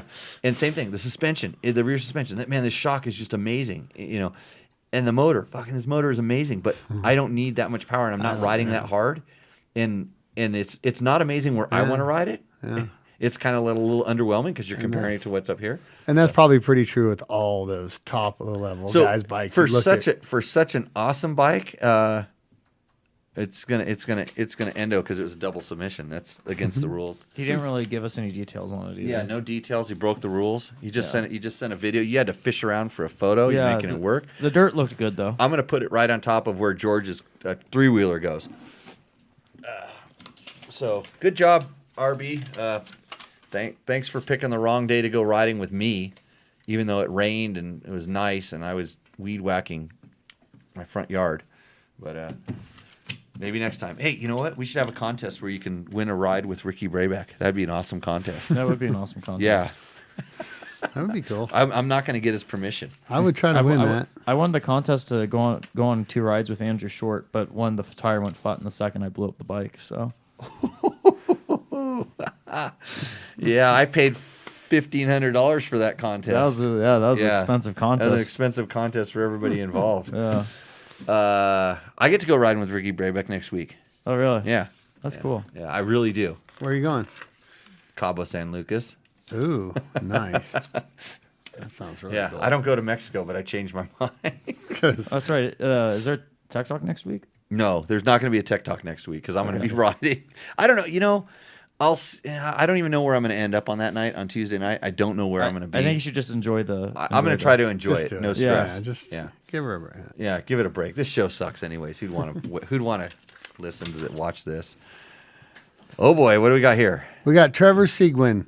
Hey, wait, was Trevor in the Trevor's in the chat. He was in the chat earlier. Is he the Yeah. Canadian dude? Was he the 'Cause Canadian guy? I think Yeah, he I think was. so. He is actually. Because Yeah, he's- read the description for it. Trevor Okay. from Ontario, Canada, eh? Hey, 2016 KTM 300, don't you know? Oh boy. 230 hours on the engine today. EE bark busters, rad guards, and cage FMF gnarly pipe, you know? Okay. Just got the photo up for the Okay. chat. got it. All right, I'll go back to American here. And sorry, guys. I can't help it. And a 2.1 turbine core, Axis. These guys could use some commas here. Axis passenger pegs. Passenger pegs. Yeah, I was looking at I was wondering Oh. what that is. It's down Really? there. It's down there. Oh. You know, I was Does thinking. make wheelies easier when you get someone back there, don't it? Oh, I thought he put that in there. I didn't know you No, were I you were did. subjectively adding that. Yeah, Okay. yeah. Passenger black plastic studded AT tires for winter fun. Yeah. Oh, he's in that part of I Canada. thought the buddy pegs. I thought they were like kind of like those steg peg things or something. Yeah, no, it sounds Yeah, like yeah, they're yeah. just for her, Her? him. I don't know. We don't judge. Them Canadians do stuff different. I haven't seen him on Grinder, so No. Winter fun, Moose Racing solid rear rotor. it's better than a disc guard in the front, unless he took it off right before he shot the photo. Rotor. He doesn't Dual even have, compound fork seals. he What doesn't. the- He doesn't even have a disc guard on the rear rotor. Well, Yeah. He's got a solid rotor. Yeah. But you don't need a disc guard from hitting icicles. These guys do. And what is this? Dual compound fork seals. I know there was a couple brands making them. They're supposed to last longer. So What were the dual compound? I mean, why the dual? Like I think one wipe one like the how they have like the lips on dust them? wipe. Oh wait, No. They had like the Yeah. the lip wipers. They were like for less stiction and better things. So that's Yeah. the thing. I like Yeah. it. It's black. I it's amazing. I don't see the any nice oil on that axle, so it must be working. the nice use of the wide angle lens from shooting the picture in the cave from deep underground. Obviously, because that's the only way you can stay warm in Canada. Yeah. Yeah, he probably has Guys it. are doing up there, but I'll bet you when he winter's ri- too long here, and we had like 3 cold days, and that's not. I'll bet you too when many. he rides. Remember in the Crusty Demons of Dirt when like the guy rode out from the ground, he just blew out through the. Yeah, like, I'll bet you that's what he does when he comes out on this bike. It gets super smoky in his cave when he warms that thing up because it's carbureted, and not like the oil injected bikes and the fuel injected bikes that are just they hardly smoke at all. But it's like makes a big cloud of smoke, and I'll bet you he comes out of that tunnel and jumps out, just blasts through the snow. over the top of a moose. Right? Yeah. Not Almost that hits kind a of moose. Not a tire moose, an actual moose. Moose, yeah. It's Canada. I Those like things it. are everywhere up there. It looks like his spike tires are Nitro Moose equipped. I'm no, looking at the he's got tubeless. Oh, tubeless front and rear. Yeah. Okay, I would like Nitro Moose better than tubeless, but tubeless is I wonder how that works with the spike On the ice. tires on the ice. Maybe because you got to. Who knows what kind of pressures you run on spike tires? Or you probably do, huh? No, I don't. I don't have. I've ridden with spike tires before, but I wrecked them because they sent them to us, and I went in the mountains and rode them. And it was amazing where Run they them go. on dirt? No, and there's just some rocks. Just it doesn't take very long for the rocks No, I imagine not. to tear them. But Oh, see, I only envision them on like a frozen lake, like flat track. yeah, I don't but know. it's like you need that. I guess that, you could that, go up in a that frozen heat, that mountain, warm huh? up again, freeze snow, warm up again, freeze snow. To get Because that, once you cut into the snow, you break the crust and you go down. Once your skid plate depth, you're screwed. You need it at that Pretty point. much You need every a time track. I'm on snow, I'm screwed, but whatever. I like this bike. It roosts. Definitely, roosts. It's- definitely roosts. Yeah. Yeah, that's Orange flame. that's a good bike. Never won much for black plastics, but the orange frame helps. Justin Bradley is here for the off-road 250 SF discussion. So we're boring you out of your gourd by talking about other people's motorcycles. Oh, yeah. Justin, I'm sorry. I will call Trevor as soon as we get done with this Rooster Endo segment, where we award somebody $100 gift certificate from Takomoto.co. Where right now he's in the lead. Yeah. He's in the lead. So We got what Uh-oh. we'll pay him in there, ruples or whatever they take up there. Another one. He's gonna get $4 with the exchange rate from Taco Mike. No, if it's $100 American, it's Yeah, probably you like, could almost buy a house in Canada. I know, with like that. 7 million. Yeah, and you get free health care. No idea what I'm talking about. But Yeah. It's fun. No. It's fun to make fun They of buy Canada, they'll buy sunglasses. 'Cause it's hard when you come out in the sun. right? Cody Bootland, new upgrades from the last Roost. I was gonna say, I thought I saw this bike before. Warp 9 Moto wheels. Those are motard wheels, and they don't have any knobbies on them. I was gonna say maybe he didn't get the right picture here because those look like Supermoto wheels. Yeah. Scott's damper and some CMT carbon bits. Don't worry, I saved the dirt wheels. Okay. Probably an end of today. Mods list from last submission. Full tie FMF 4.1, Vortex computer, Cyclops headlight. Did he win last time? Hope I not. don't think he's won before, but he's submitted before. Yeah. Well, we know he submitted before. Yeah. That's obvious. LED turn signal indicators. Taco motor rear. Delete the LED rear lights. Brake light rapid flasher. Scott's damper installed this weekend. Yep. On order is a Supermoto setup, all black everything, including kickstand, sliders, and wheels. Man, this thing is eating my wallet. It ought to. You should just have two bikes rather than whatever the heck you're doing. Oh well. Okay. They don't even say what kind of bike it is. He doesn't say what kind of bike it is. Well, since he submitted it last time, he probably told us It's one of last them time. Husqvarnas. Yeah, it's a Husky. It looks like a 501 FE. That's what it looks like to me. Is what it looks like to me. But what's Cody? It's Yeah. Cody. Cody. I have to talk to you about your photography skills here, bro. So since this isn't, a lot of people listen to this as a podcast, there's a picture of a bike that was taken in a shadow. Okay, and There's some light- really nice sun behind it, though. Yeah, there's really nice sun behind some it. grass You and could have rolled bikes it out don't look into good the, on that. the sun, and then you wouldn't have all these hoses and whatever hydraulic. I think what are you pumping gas there? Or drill oil? It's a busy picture. You got the trash can in there, the propane thing. Power Looks like lines. there's power line. Yeah, you don't want power lines in your photo. This is like every guy that wants to be a magazine editor that tried to apply for the job, and they send you photo pictures of we always tell them this is hey, you want to I want to work at the magazine. They're like, well, submit us something. Submit like a bike test of your own bike or product test. And so they'd take their bike and they'd roll it outside the garage just like this and shoot a photo of it. Mm-hmm. And then they'd have their mom go shoot a picture of them. And then there'd be this really pretty picture of the kind of the field and the power lines and all the other stuff. And then there'd be this microscopic picture of a bike with some dude like usually doing a flying W off the back of it or There something you like go. that. Right. And then it'd be like my 2020 Husky 501 FE.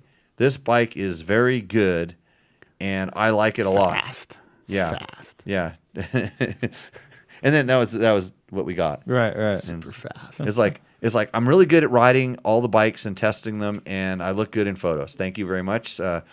Please contact me. My salary rate is $50,000 a year plus expenses. And you're like, okay. Yeah, I got to work on the photos, bro. Yeah. Endo.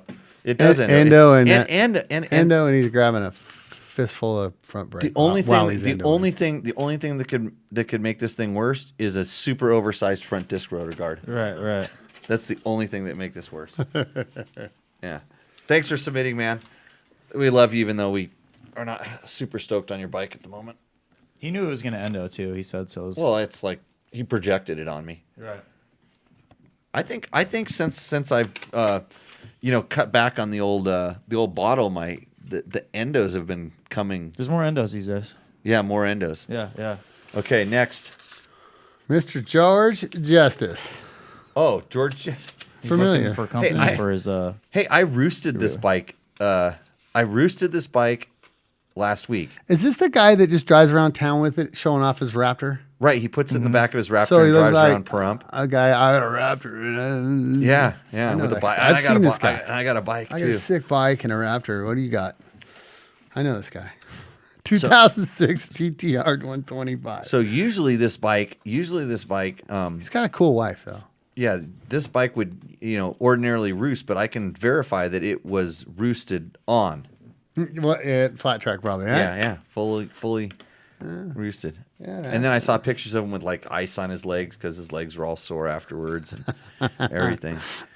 Okay, what's it got? Okay, 06 TTR 1 Deuce Nickel.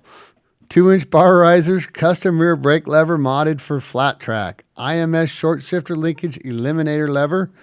Bark Busters also have a custom siped rear tire tuned for the lake bed soil of southern Nevada.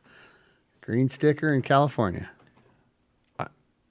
I don't think any of those tire TTR, man. Who doesn't love those tire mods didn't help. He showed up with like a slick on it before. Yeah, Which thinking was that just, would flat track better. Just disastrous. Yeah. You need our track. We kind of water it so that you need knobs, and just its traction is pretty get sketchy quick. This is a really nice bike. I have one that's probably a lot better because I've cheated. It's got some cheater parts on it. Mm-hmm. But how does he has the IMS shifter? What did he call it? I think it's the thing that extends the shifter so you can get like a not a tennis shoe under it, a regular boot. If linkage eliminator, IMS short shifter linkage eliminator. So because the Yamaha has that crazy linkage, weird linkage to but the isn't that shifter. because it shifts the opposite pattern? Maybe George can answer us if he's in the chat. He's waiting for us to go Will Smith on each other. That means I did mention his wife. I don't know. Does that mean we're supposed to start slapping each other? Wait, did you insult George's wife? I actually did not insult him. Oh no, you complimented no, her. I for sure. So that means you should slap me. Yeah. I don't really understand how this is going to work. So George, does the shifter? If you change the shifter, do you have to go down, down, down, like instead of up for shifting? Like a street bike guy? Huh. Yeah, or I don't. A race guy? Yeah, I don't know how that works. No, I think it because I'm thinking about how it. I can't picture that linkage in my head. I know it has something weird. It still works the same way because it goes up and it pulls, so it does a thing. But, yeah, but maybe you just can get a different shifter that makes it direct and it's longer. But I wonder if the throw is so you can get rid of all the different. linkage. Yeah, well, that's what this does evidently. I would think so. We've got a funny shape on it. I don't know. You can see the IMS. Hey, because he rides it on the flat track and drives it around, parades it around town in his Raptor like a cool guy. Here's a pen. That's a Roost. It's definitely a Roost. TTR 125s they're all Roost. Plus they're all cool. Plus this show is brought to you by Yamaha. For motocross riders driven to dominate, visit the YZ line of 4-stroke bikes.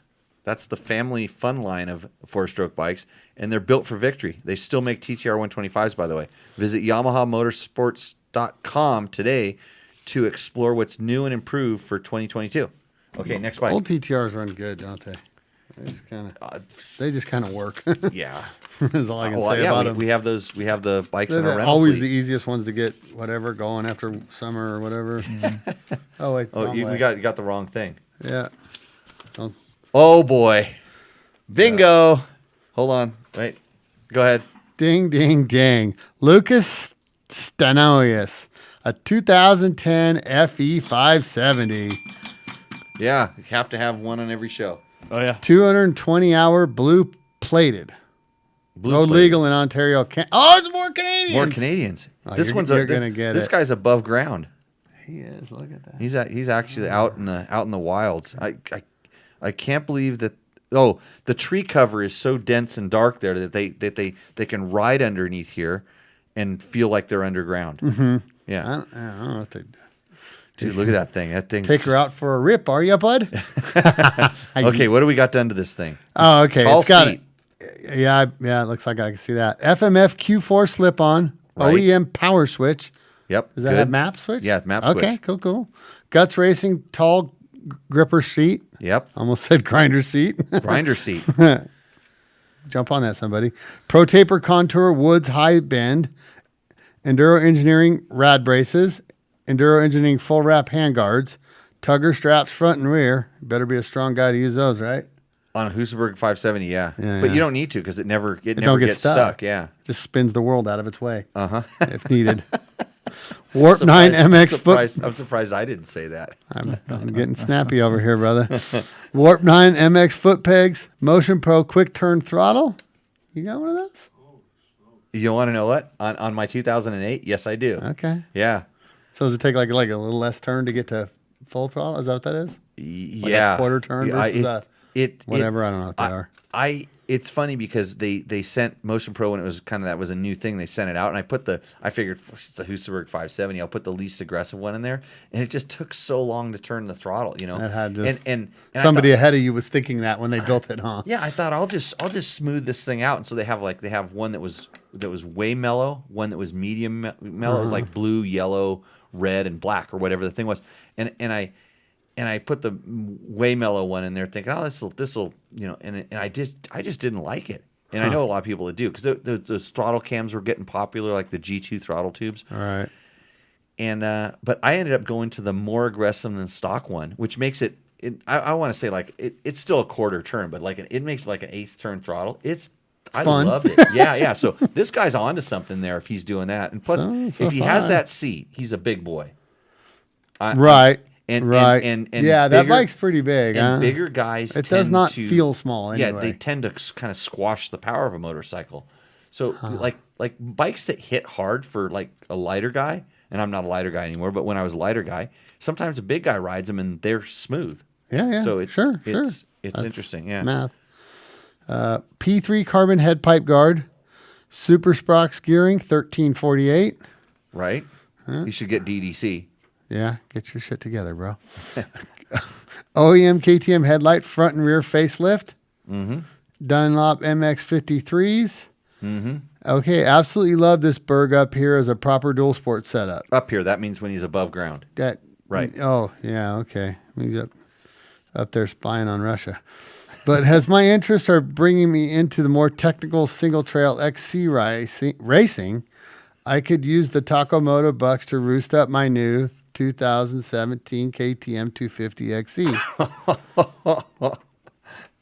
Homie wants to go racing. Yeah. I say we send him some Dell and go racing. Right. And I don't, like I said, the 100 Taco bucks, I don't know, that might buy you half of a bike up in Canada. I don't know what the exchange rate. The exchange rate? No, bikes are expensive up there. Yeah, I know. So it's actually, it'll get you the shipping on that, on the funnel. or probably some import tax you guys got. You buy that funnel, it's $4, $98 in shipping in Canada. Good luck to you. The Husaberg always wins my heart, but I don't want to be swayed just because it's a Husaberg. It's a Berg. Yeah. It's It does look like it's pretty kitted. I like the way everything he's got on there for what little I know about. Okay, those things. I'm just gonna, even though Ricky Brayback has probably a super awesome bike for everybody but me, he's eliminated. He doesn't need the 100 Taco He's bucks. Ricky Brayback. The guy resubmitted double time. That was a penalty. He has to submit a new bike. Not so sure what parts Ricky buys, right? Right. So it's a battle between the two Canadians. Yeah. The two Well, Canadians. guys, this dude with that guy wants to go racing. I know. Oh, That's always good for more part sales. Let's face it. Right. You want to get into wasting money on parts? Go racing. This guy. But I don't know if that's the spirit of the thing. It's the contest. I don't know. These are so, it's kind of a tie for me, in all honesty. This guy has a second bike already, and I think this guy is his. I think this is his only. It's his only chariot, scooter. And I'm wondering. Well, let's see what. I like every mod that this. I really like this. I like I the. like his Well, bike, yeah. I like the Husaberg. I like it a lot. Is this bike like dying to need something? Like it don't have a skid plate on it, so No. that could be. That's a taco. Yeah, you could taco. You know what I'm a skid saying? plate onto that This thing. This guy. And this guy could, and the Husaberg guy could easily resubmit his bike that needs the parts, and then make it more funny. Yeah. Maybe he could shoot it in his underground cavern with his little beady eyes. Yeah. And if I gave it to the Husaberg, it'd be such a shill. That's Yeah. that's Yeah. almost like begging. Pretty much. pretty much. And this may not even be his Husaberg. And in fact, Yeah. this could be a stunt Husaberg. Oh, that's Could be. the somebody's- It could be. Oh, And the and other guy I I think was in the chat too. I know we're all, and the other guy was in the chat. He wins. Yeah. Yep, Yeah. you win. Who was? Look at the jersey on the wall. My dude needs some Trevor. Gear. My dude needs some gear. Or he needs something. Like, Trevor. Look at the jersey. Yeah, that's. I don't. That's probably Isn't it like a 10-year-old Thor? It looks old, but it's probably some racer's jersey that he hung up on the wall. Trevor Segan, you are the winner of the Taco Bucks, and Cody. No, Lucas. You were a super close runner up. And we'll see your new bike in the next one, I'm sure. Yeah. So good to everybody. Good job, everybody. Yeah, I for liked all those bikes submitting actually. all that stuff. I Yeah. really did. Oh, I didn't like the Supermoto wheels. Oh, that's with right. I the bad forgot I bike. didn't about like that, Ricky's dude. bike. You didn't like Ricky's bike? Yeah, You're never well- going to get to ride it. Well, we're sponsored by Yamaha. Ricky's Okay. bike is sick. Yeah. It doesn't matter who we're sponsored That by. bike is sick. Well, no, I told him that it wasn't gonna win. Hey, look at this picture. This is our producer Matt Yeah. pulling his very first wheelie. Yeah. His very first ever wheelie, pivot turn wheelie. I think that's probably the fifth one I've ever done at that point. Yeah. Is it a Back in the pivot day turn? on a Husaberg, by the way. On a On a Husaberg. bird. Yeah. And Yeah. That was my submission. Oh, these two buttons. it was on. Actually, remember, it was so bad that I put it on the back of the board. No, Do you no, remember because I reminded you I have the power to turn off the show at any time. That's why I ended up on the back because you were like conflict of interest. I can't. Oh, Right like I this. was. Yeah. Yeah. Okay, Matt. Let's get to our next questions from the chat. Okay. Okay, so we'll go to Buy a house. San Felipe Bob. Can two-stroke porting cause rich condition at idle/pilot circuit? Porting your two-stroke can affect the jetting. That would be the correct answer. So the answer is yes. Okay. I have noticed that when I ported a cylinder or I had a cylinder that was ported, that most of the time there would be some required jetting that went along with it to make it perfect. So yes. Okay. Facebook user, what is your choice? Run stock breather tube to the air box or convert to open breather tube? Depends on the bike, and it depends on the behavior of the bike and the breather tube, like how much oil comes out of it. If it's quite a bit, in other words, the one that I like to refer to as the king of the breather tube instances is the KTM RFS 4-stroke. That for some reason, when you would go down a long downhill, the oil would pool in the front of the engine, and the way that engine evacuated the pressure, the crankcase pressure, was through the balance shaft, which was down in the front of the motor. And so you go down a long downhill, and they probably didn't really, probably thought about it a little bit after it happened. You go down a long downhill, and that oil gets up there, and then and if you're, especially if you're downshifting and the revs are coming up, using R's. it starts pumping it, and it is stock routed into the airbox. And so you go down these long downhills, and all of a sudden the bikes start running. They start running a little bit richer, and then a little bit, and then a lot richer, and then they start smoking like a mofo. The smoke screen comes out. gnarly. And usually, when it starts, and back those are carbureted. And a lot of times, if your carburation wasn't good, it would also be bleeding a little bit of fuel in there, and just things aren't running. And so you're just making a big cloud of smoke. And usually, you don't notice it. You just notice your bike's running bad, and you go down the hill, and you're making all the smoke, and your buddy comes up, and he's like, dude, your bike's going to blow up. And I've seen so many guys on those bikes stop, and then they start it up, and they look at all the smoke, and oh, my God, my bike's wrecked. It's done. And they won't start it up, and they want to get towed out, and you're like, look in your air filter. You'll see the problem. And they're like, what? And they're like, no, and they don't understand. But, yeah. So the question is, where do you route it? It kind of depends on the bike. You can pretty safely vent those things to atmosphere. They don't really suck in that much junk, in my experience. But if you're concerned, you can also put a filter on it, but you don't want that filter to plug. Like on my KTM 950, I actually have mine routed out back, kind of above the chain on the subframe where it won't get hit, and it kind of that's where it kind of Oils the chain. because that thing running at high RPMs tends to vent. It was enough to wet the air filter to a point that I didn't like it, so I got it out into. Got her oil in the chain, huh? I see you pushing a lot of buttons over there, and like warning lights are coming on. Are we I had to change my third. I had to start pressing a third button. a third button? Yeah. See, this It's- show is this is actually a super rare third button, but I think it should be stabilized right now. okay We were dropping frames like crazy. because we had, believe it or not, Matt, we had a pretty good run of non-technical difficulties. This show didn't even open up with me crawling all over the board and pushing other buttons. And it was funny. It was the latest I've ever came here before a show. Oh. And it ran smoothest Okay, up until this point. We're having some frame rate issues. okay, we'll figure it out. Yeah, I'm working on it. All I see in front of me is like somebody doing a lot of work. Nerd stuff. Yeah, nerd. Yep, numbers and stuff. Hey, anybody can do these podcasts. Hey, how do you like watching 'Cause the you're a nerd podcast? Okay, can we have another question, please? Yeah. Two wheels, 2006 Honda CRF 450X. Starts right up when cold. After it warms up, 20-minute ride, and shutting the bike off, it will not kickstart again until after it cools down. Jump starting by descending a steep incline will work while warm.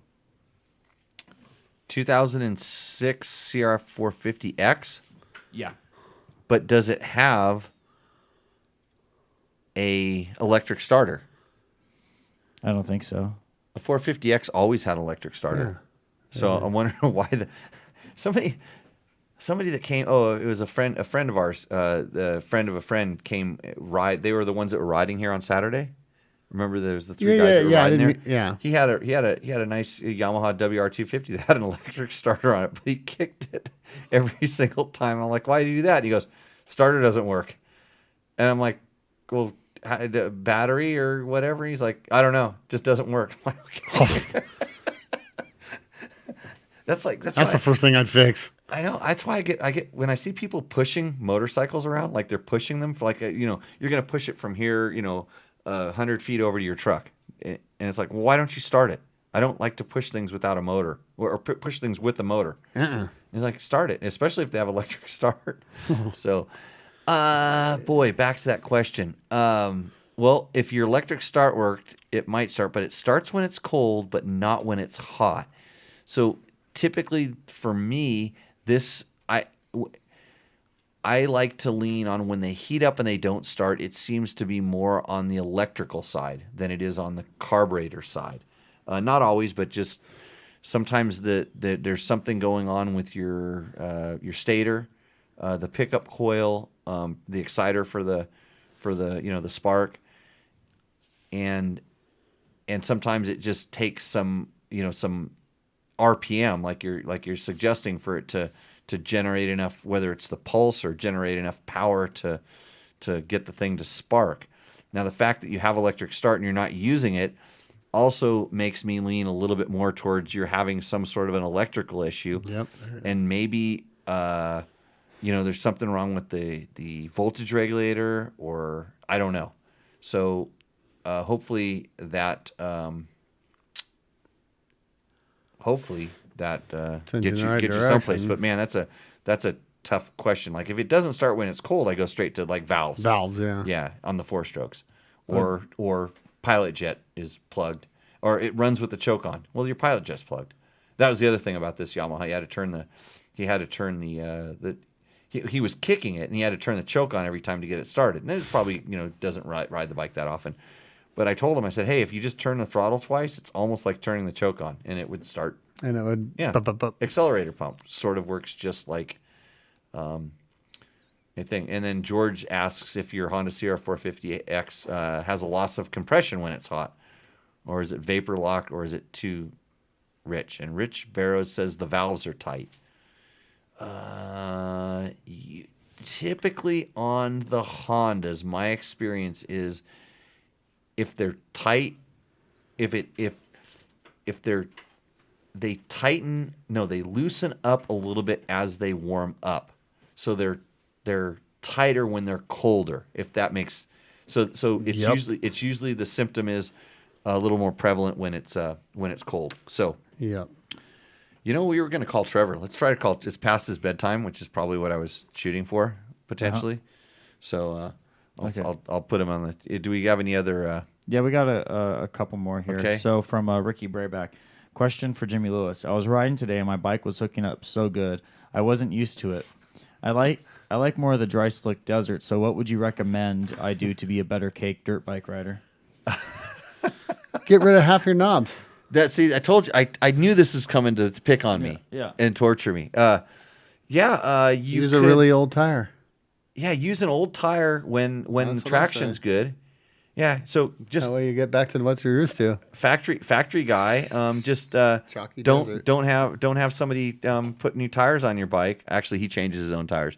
But just give me the new tires and I'll wear them out for you so you can practice with worn out ones when you go riding, and then you'll get better, and then we'll just slowly give you like less and less worn out tires, and then you get to you'll learn. You'll learn. Okay, I got two more questions here. We'll bust through them really quick. J Ray, hey Jimmy, did my first hair scramble. Had a ton of fun, but was way slow. Made a lot of mistakes, but had fun. My cornering is my main problem and my slowest point. Any tips or drills to practice getting into and out of turns way faster?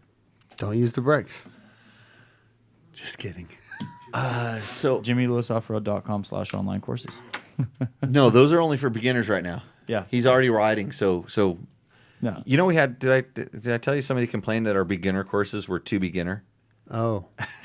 Which it's kind of a compliment. It is a compliment, Yeah. that's why we call them beginner courses.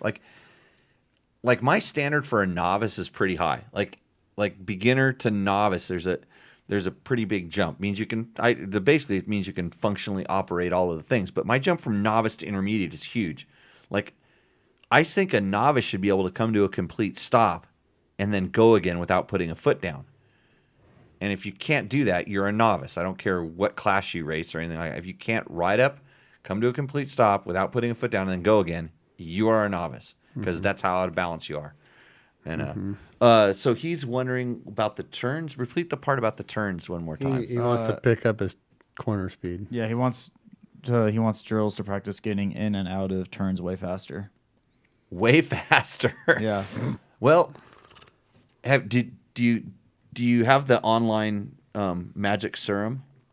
I don't have that quite yet. We're not- still developing. It's not. No. We have it. You should put it on there. I told you we should be selling it. It's a potion that you rub on your throttle hand. Jimmy, this is actually part of the NDA. Oh, we can't talk about program. it. Okay. but yeah, no, there's a lotion in development. Yeah, it's a special riding lotion that you put on your throttle hand, and but we'll talk about it later. Maybe we'll release it some other time. It's not on the website yet. It will be. It will be soon. We're gonna blow everybody away when we come out with our line of products. Okay. Actually, products. This is news to me. I've been in talks with the marketing department. We're gonna go with like cologne marketing strategies, where it's just like these super vague artistic shots Oh, of course. Of men. Yeah. Dude, Yeah. yeah. Men. No, and Selma too. Oh, and cats. Yeah. Chris says, "Take my money." So Hey, in all honesty, what you will find is that just getting in and out of corners quicker is related to your balance and how much traction you have. And I know I'm just going on theoretical and stuff. And this would be a much better question for our Better Rider podcast at some point when we start getting to these levels. yes. But what you will find is that your problem is not what you're thinking it is. And it will come down to you understanding that a motorcycle only does 4 things. It accelerates, decelerates, and this is where your problem is. It's in your deceleration and your acceleration, which are completely separate from you initiating the turn and you controlling the turn, which is where you think the problem is. And it's probably related to the fact that you're not slowing down enough before you get to the turn, and that you're not waiting until you get done with the turn until you accelerate. So it's the problem is not where you think it is. Did the cat screw up the show? No, the cat's screwing me up. Oh, you got cat-itis. Yeah. Oh, you know what? It's funny. I looked over at you and I said, "Are you getting sick?" I thought he was stoned. Yeah. Oh. I'm like, Yeah, I'm still on cat. Oh man, Like he's getting glossy over there. Yeah, I saw that too. It's so funny. Oh, poor Matt. Far out, He got Matt. catted out. No more cats on this show. So, anyways, I would work on your braking and your patience in the turn to accelerate. So, none other than one very famous motorcycle racer named Bob Hanna came out one time when I was on the International 6 Days trophy team, and he was going to help us go faster in grass tracks.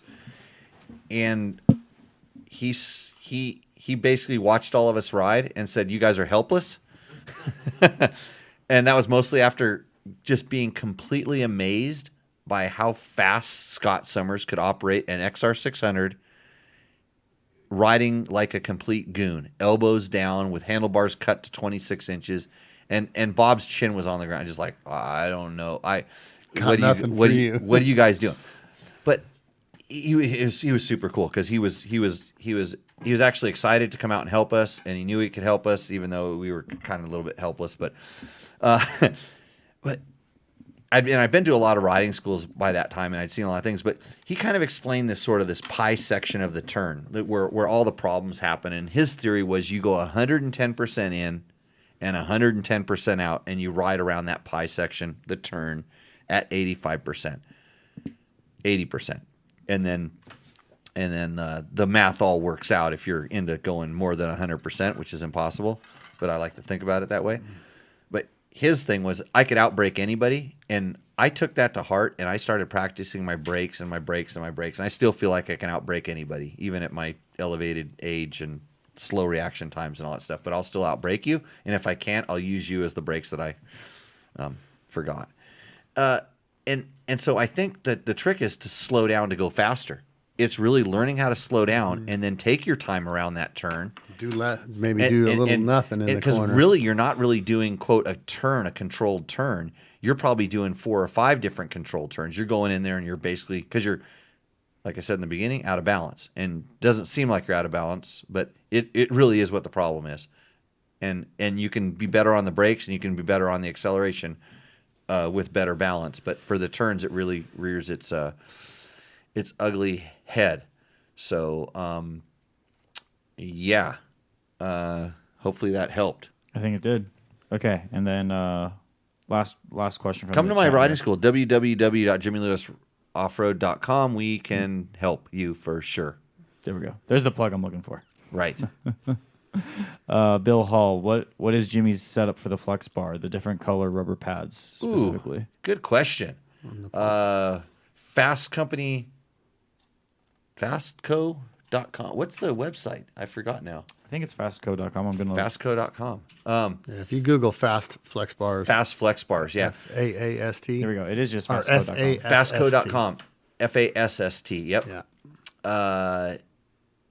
My setup is always changing. It's always different. It kind of depends on how my wrists are feeling on the bike. So my go-to is red elastomers. I pretty much run red, and then sometimes I run red compression and black rebound, mostly to kind of keep it soft, but to not have very much motion in the bars. But then I've gone all the way down to like the yellows, which are the mushy ones when I want kind of a mushy ride, or I have some stiff forks or something like that. So I kind of change it around depending on the conditions. But pretty much if I just get a set of bars, I throw reds in there. Have you ever seen a set of fast bars bend? I've seen ones that have been sent back to Fasst Company. I have seen some bikes absolutely cartwheel with those things, and They don't- fast, and I they don't- do not bend. I want to say, so I've been using these things for probably 20 years now. However long they've been around in business, I've been using them. And if I've bent zero, I may have bent one, but I don't really recall. In all those years, and I've had some They're bikes the go down toughest pretty bars hard out there, right? Yeah, Unarguably. I think they're at least one of the toughest. Yeah, I can't think of anything even close to I've them. worn It's parts. not talked about often, but Yeah. you buy a set of those, Yeah. you are done. Oh, and it's funny because I've seen the ones, like I said, I've been to the shop and I've seen the ones that get sent back to them. I'm like, what happened to this? Because I see that It fell and out it's of like the he's like, yeah, truck. they said it just tipped over. I'm like, No. yeah, tipped over a cliff. No. yeah. I'm like, Yeah, no. they're strong, and we're I not can't. just saying that because they're a new sponsor. Thank you, No. Cole, for coming on board. Thanks, Matt, for getting that all Yeah. hooked up.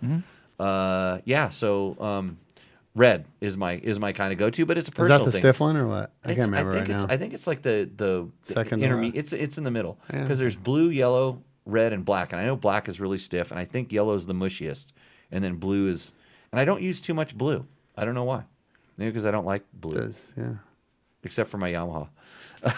And Huseberg. And Huseberg. Yeah. Right. Like, Okay. What's next? Let's call Trevor. Yeah, call Trevor. Call Trevor real quick. See if he's going to pick up the phone. Probably not. doo-doo-doo. There we go. And I have to let him know he's on the, because there was somebody in the chat that really wanted to hear about the 250Fs. I was just gonna bang him some questions real quick. Yeah. Yeah, somebody wants to know about But the two filthies. But it's past his bedtime. Poor kid. He went riding all day. He should be out cleaning air filters. Hello. How's the air filter cleaning going, bro? They are clean. Trevor Hunter, you're live on Tech Talk Taco Tuesday. I know it's past your bedtime, but there was someone that really wanted to hear us talk about off-road 250Fs. All right, we have one fan. Yeah, well, you're gonna get one more. So we are in the middle of an off-road 250 shootout. You are, at least. Sort of, yeah. Sort of, because we don't have all the bikes. Not yet. Waiting for what? A gas, right? That's the last one we're waiting for. And the gas is going to represent all of the Austrian brands, essentially. Yep. So, and that's all you see at the races anymore, right? Everybody's riding gases. Yeah, no KTM, no Husky, just they all want to go red. Everyone went red, right? Yep. Do you notice that? Like guys that are paying for their bikes. I see a lot of younger people on gases. Whereas the older people tend to gravitate towards KTM and Huskies and factory editions because they got the money to do so. Okay. Whereas the younger people, seems like at least they were kind of on a budget, more of a budget, are going to the cheaper gas or the less expensive gas. Yeah. And in reality, it's, I don't know that it's like $700 or $800 is the difference in price for most part. Mm-hmm. Yep. And a lot of the stuff that you're not getting, the stuff they're cutting the costs on, it's I don't really notice the performance difference that much from it in my experience. Yeah, I don't think I've ever really spent much time on a gas, at least not a stock one. Yep. But just going off how they look, I think they look the best out of the Austrian brands. So that's about, I don't know. I like them. I like the silver wheels. I don't know. I kind of like them. Yeah, some guy told me he liked my black wheels on my bike, and then he pointed out that I only had one. Yeah. So I'm just gonna ask you some quick questions. We can't talk about the gas just yet because we don't have it. Which one has the best power? You one word answer. For me, or who are we talking for? You can't talk for me. I'll give my answer, but even though I haven't ridden some of them, I know the answer. I like the Yamaha power. Yamaha. Okay, I think I agree with that, and from my experience. Not everyone that's ridden the bikes or that have tried the bikes agree, but for me, I think it seems like a lot of people, the Yamaha is pretty easy to get along with. Really? Okay, so okay, I'm impressed. So some of the other guys are liking which? Some just prefer the higher revving bikes. So the Honda. Honda, KTM gas. Yeah, and so kind of bikes. And so they'll. Yeah, I was gonna say they'll like the KTM as well. Yeah. Okay. Okay, good.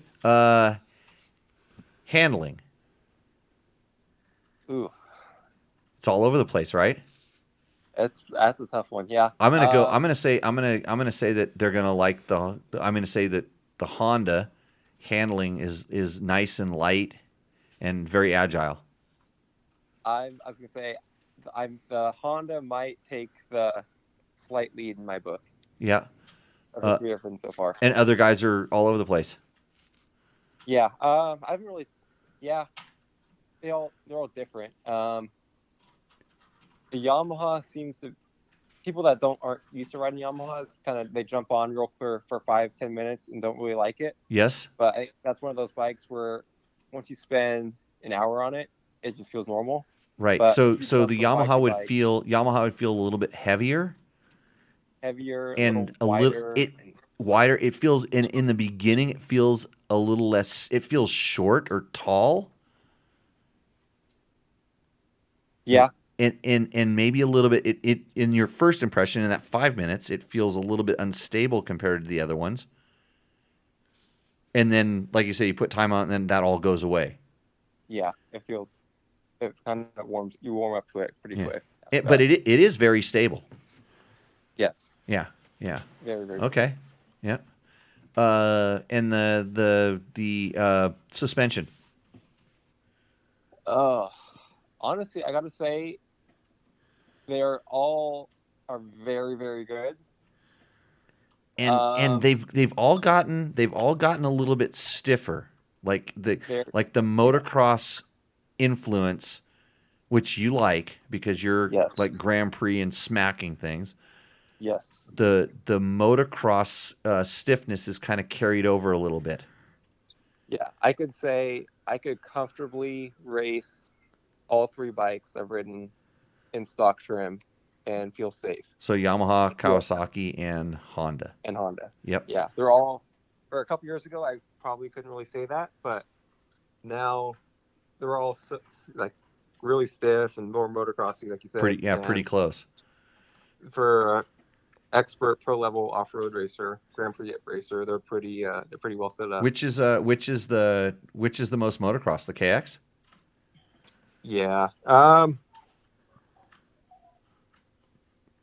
Yeah, I'd probably lean towards the KX. But the Yamaha actually got really stiff this year. Oh. Yamaha. Yes, I read that in your impression that I read that I couldn't figure out. It's like I couldn't tell whether I got the impression that you were confused. A little bit.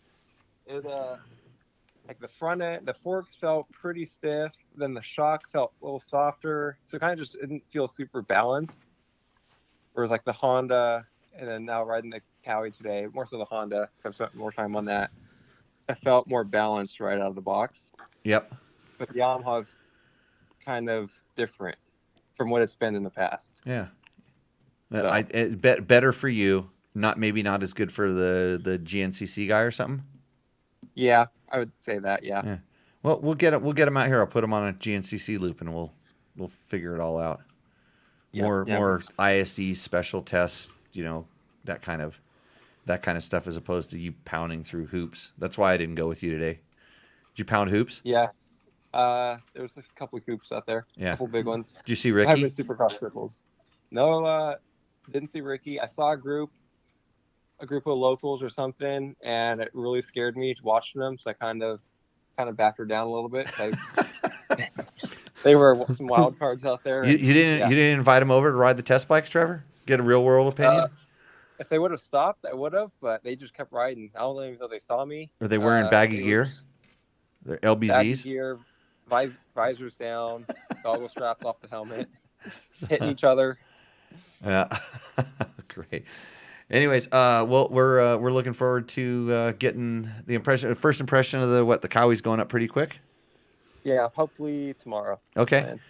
And there was, like I said, there was someone in the chat that probably already had to go to bed that wanted to watch this. Matt's coming back to life after my cat molested him, and we gotta wrap this horrible show up. Jimmy's got to get up and go to a real job tomorrow. So we're doing all the things out here. But, all right. Hey, well, thanks for checking in, staying up late for us. And then when are we picking up the gas? Hopefully pretty quick here. What do we think the gas is going to be? Where's that going to fit in? High revving motor, light feeling, and softest suspension of all of them? That's my feeling going into it, is all that. And based on my personal preference and past experiences, I'm not sure how I'll like it. Yeah, why not? I was alluding to that. But again, I've had a couple people ride like the Yamaha or the Honda, and they like come from like the KTM and the gas, and they still prefer their bikes over it's Japanese bikes. Yeah, so it's like hey, that's why they make different flavors, and that's why we test them with different test riders that actually have differing opinions, so we can explain them, because it's not what's we'll pick the one that we like the best, and if you don't like the one that I like the best, I'll just strong arm you. Yep. And then because that's what a good magazine editor does. He makes the bike that he likes the best win. So, okay. Well, thanks for checking in or letting us know what's up, and we will. Oh wait, will the Honda 250 RX run on pavement at 60 miles an hour for 30 miles or so and be okay? Rich Barrows wants to know this. That's one test I haven't gotten to yet. Do you know where you can? So when you come out here, you're going to have to ride all of the bikes for 30 miles on the pavement, because Rich wants to know the answer to that. Hey, Rich, okay. can we just do them wide open on the dry lake bed? Would that make you happy? Because I like going wide open on the dry lake bed and filming it with one hand. And if that, we won't do 30 miles, but I would say yes, it would run for 60 miles an hour for 30 miles on the pavement and be fine. I would think so too. Yeah, so I mean that's a pretty easy durability test. Mm-hmm. It's not that hard on it. It's actually pretty easy on it because you're not stressing anything but the piston a little bit going up and down. So okay, Trevor, we will talk to you soon. All right, thanks for having me on. Okay, see you. Bye. See you, Trevor. Yeah. Okay, well, I think that's it for questions. That's it for information. Thank you, everybody, for joining in. Yuppie Camping wants to know, doing the Desert 100 in the Washington Desert on a 2014 KTM 690 Enduro. Ooh, I'm sorry. Tubeless system with a golden tire. It's a 723 Enduro tires. My question is, tire pressure too high to take impacts or lower for traction? On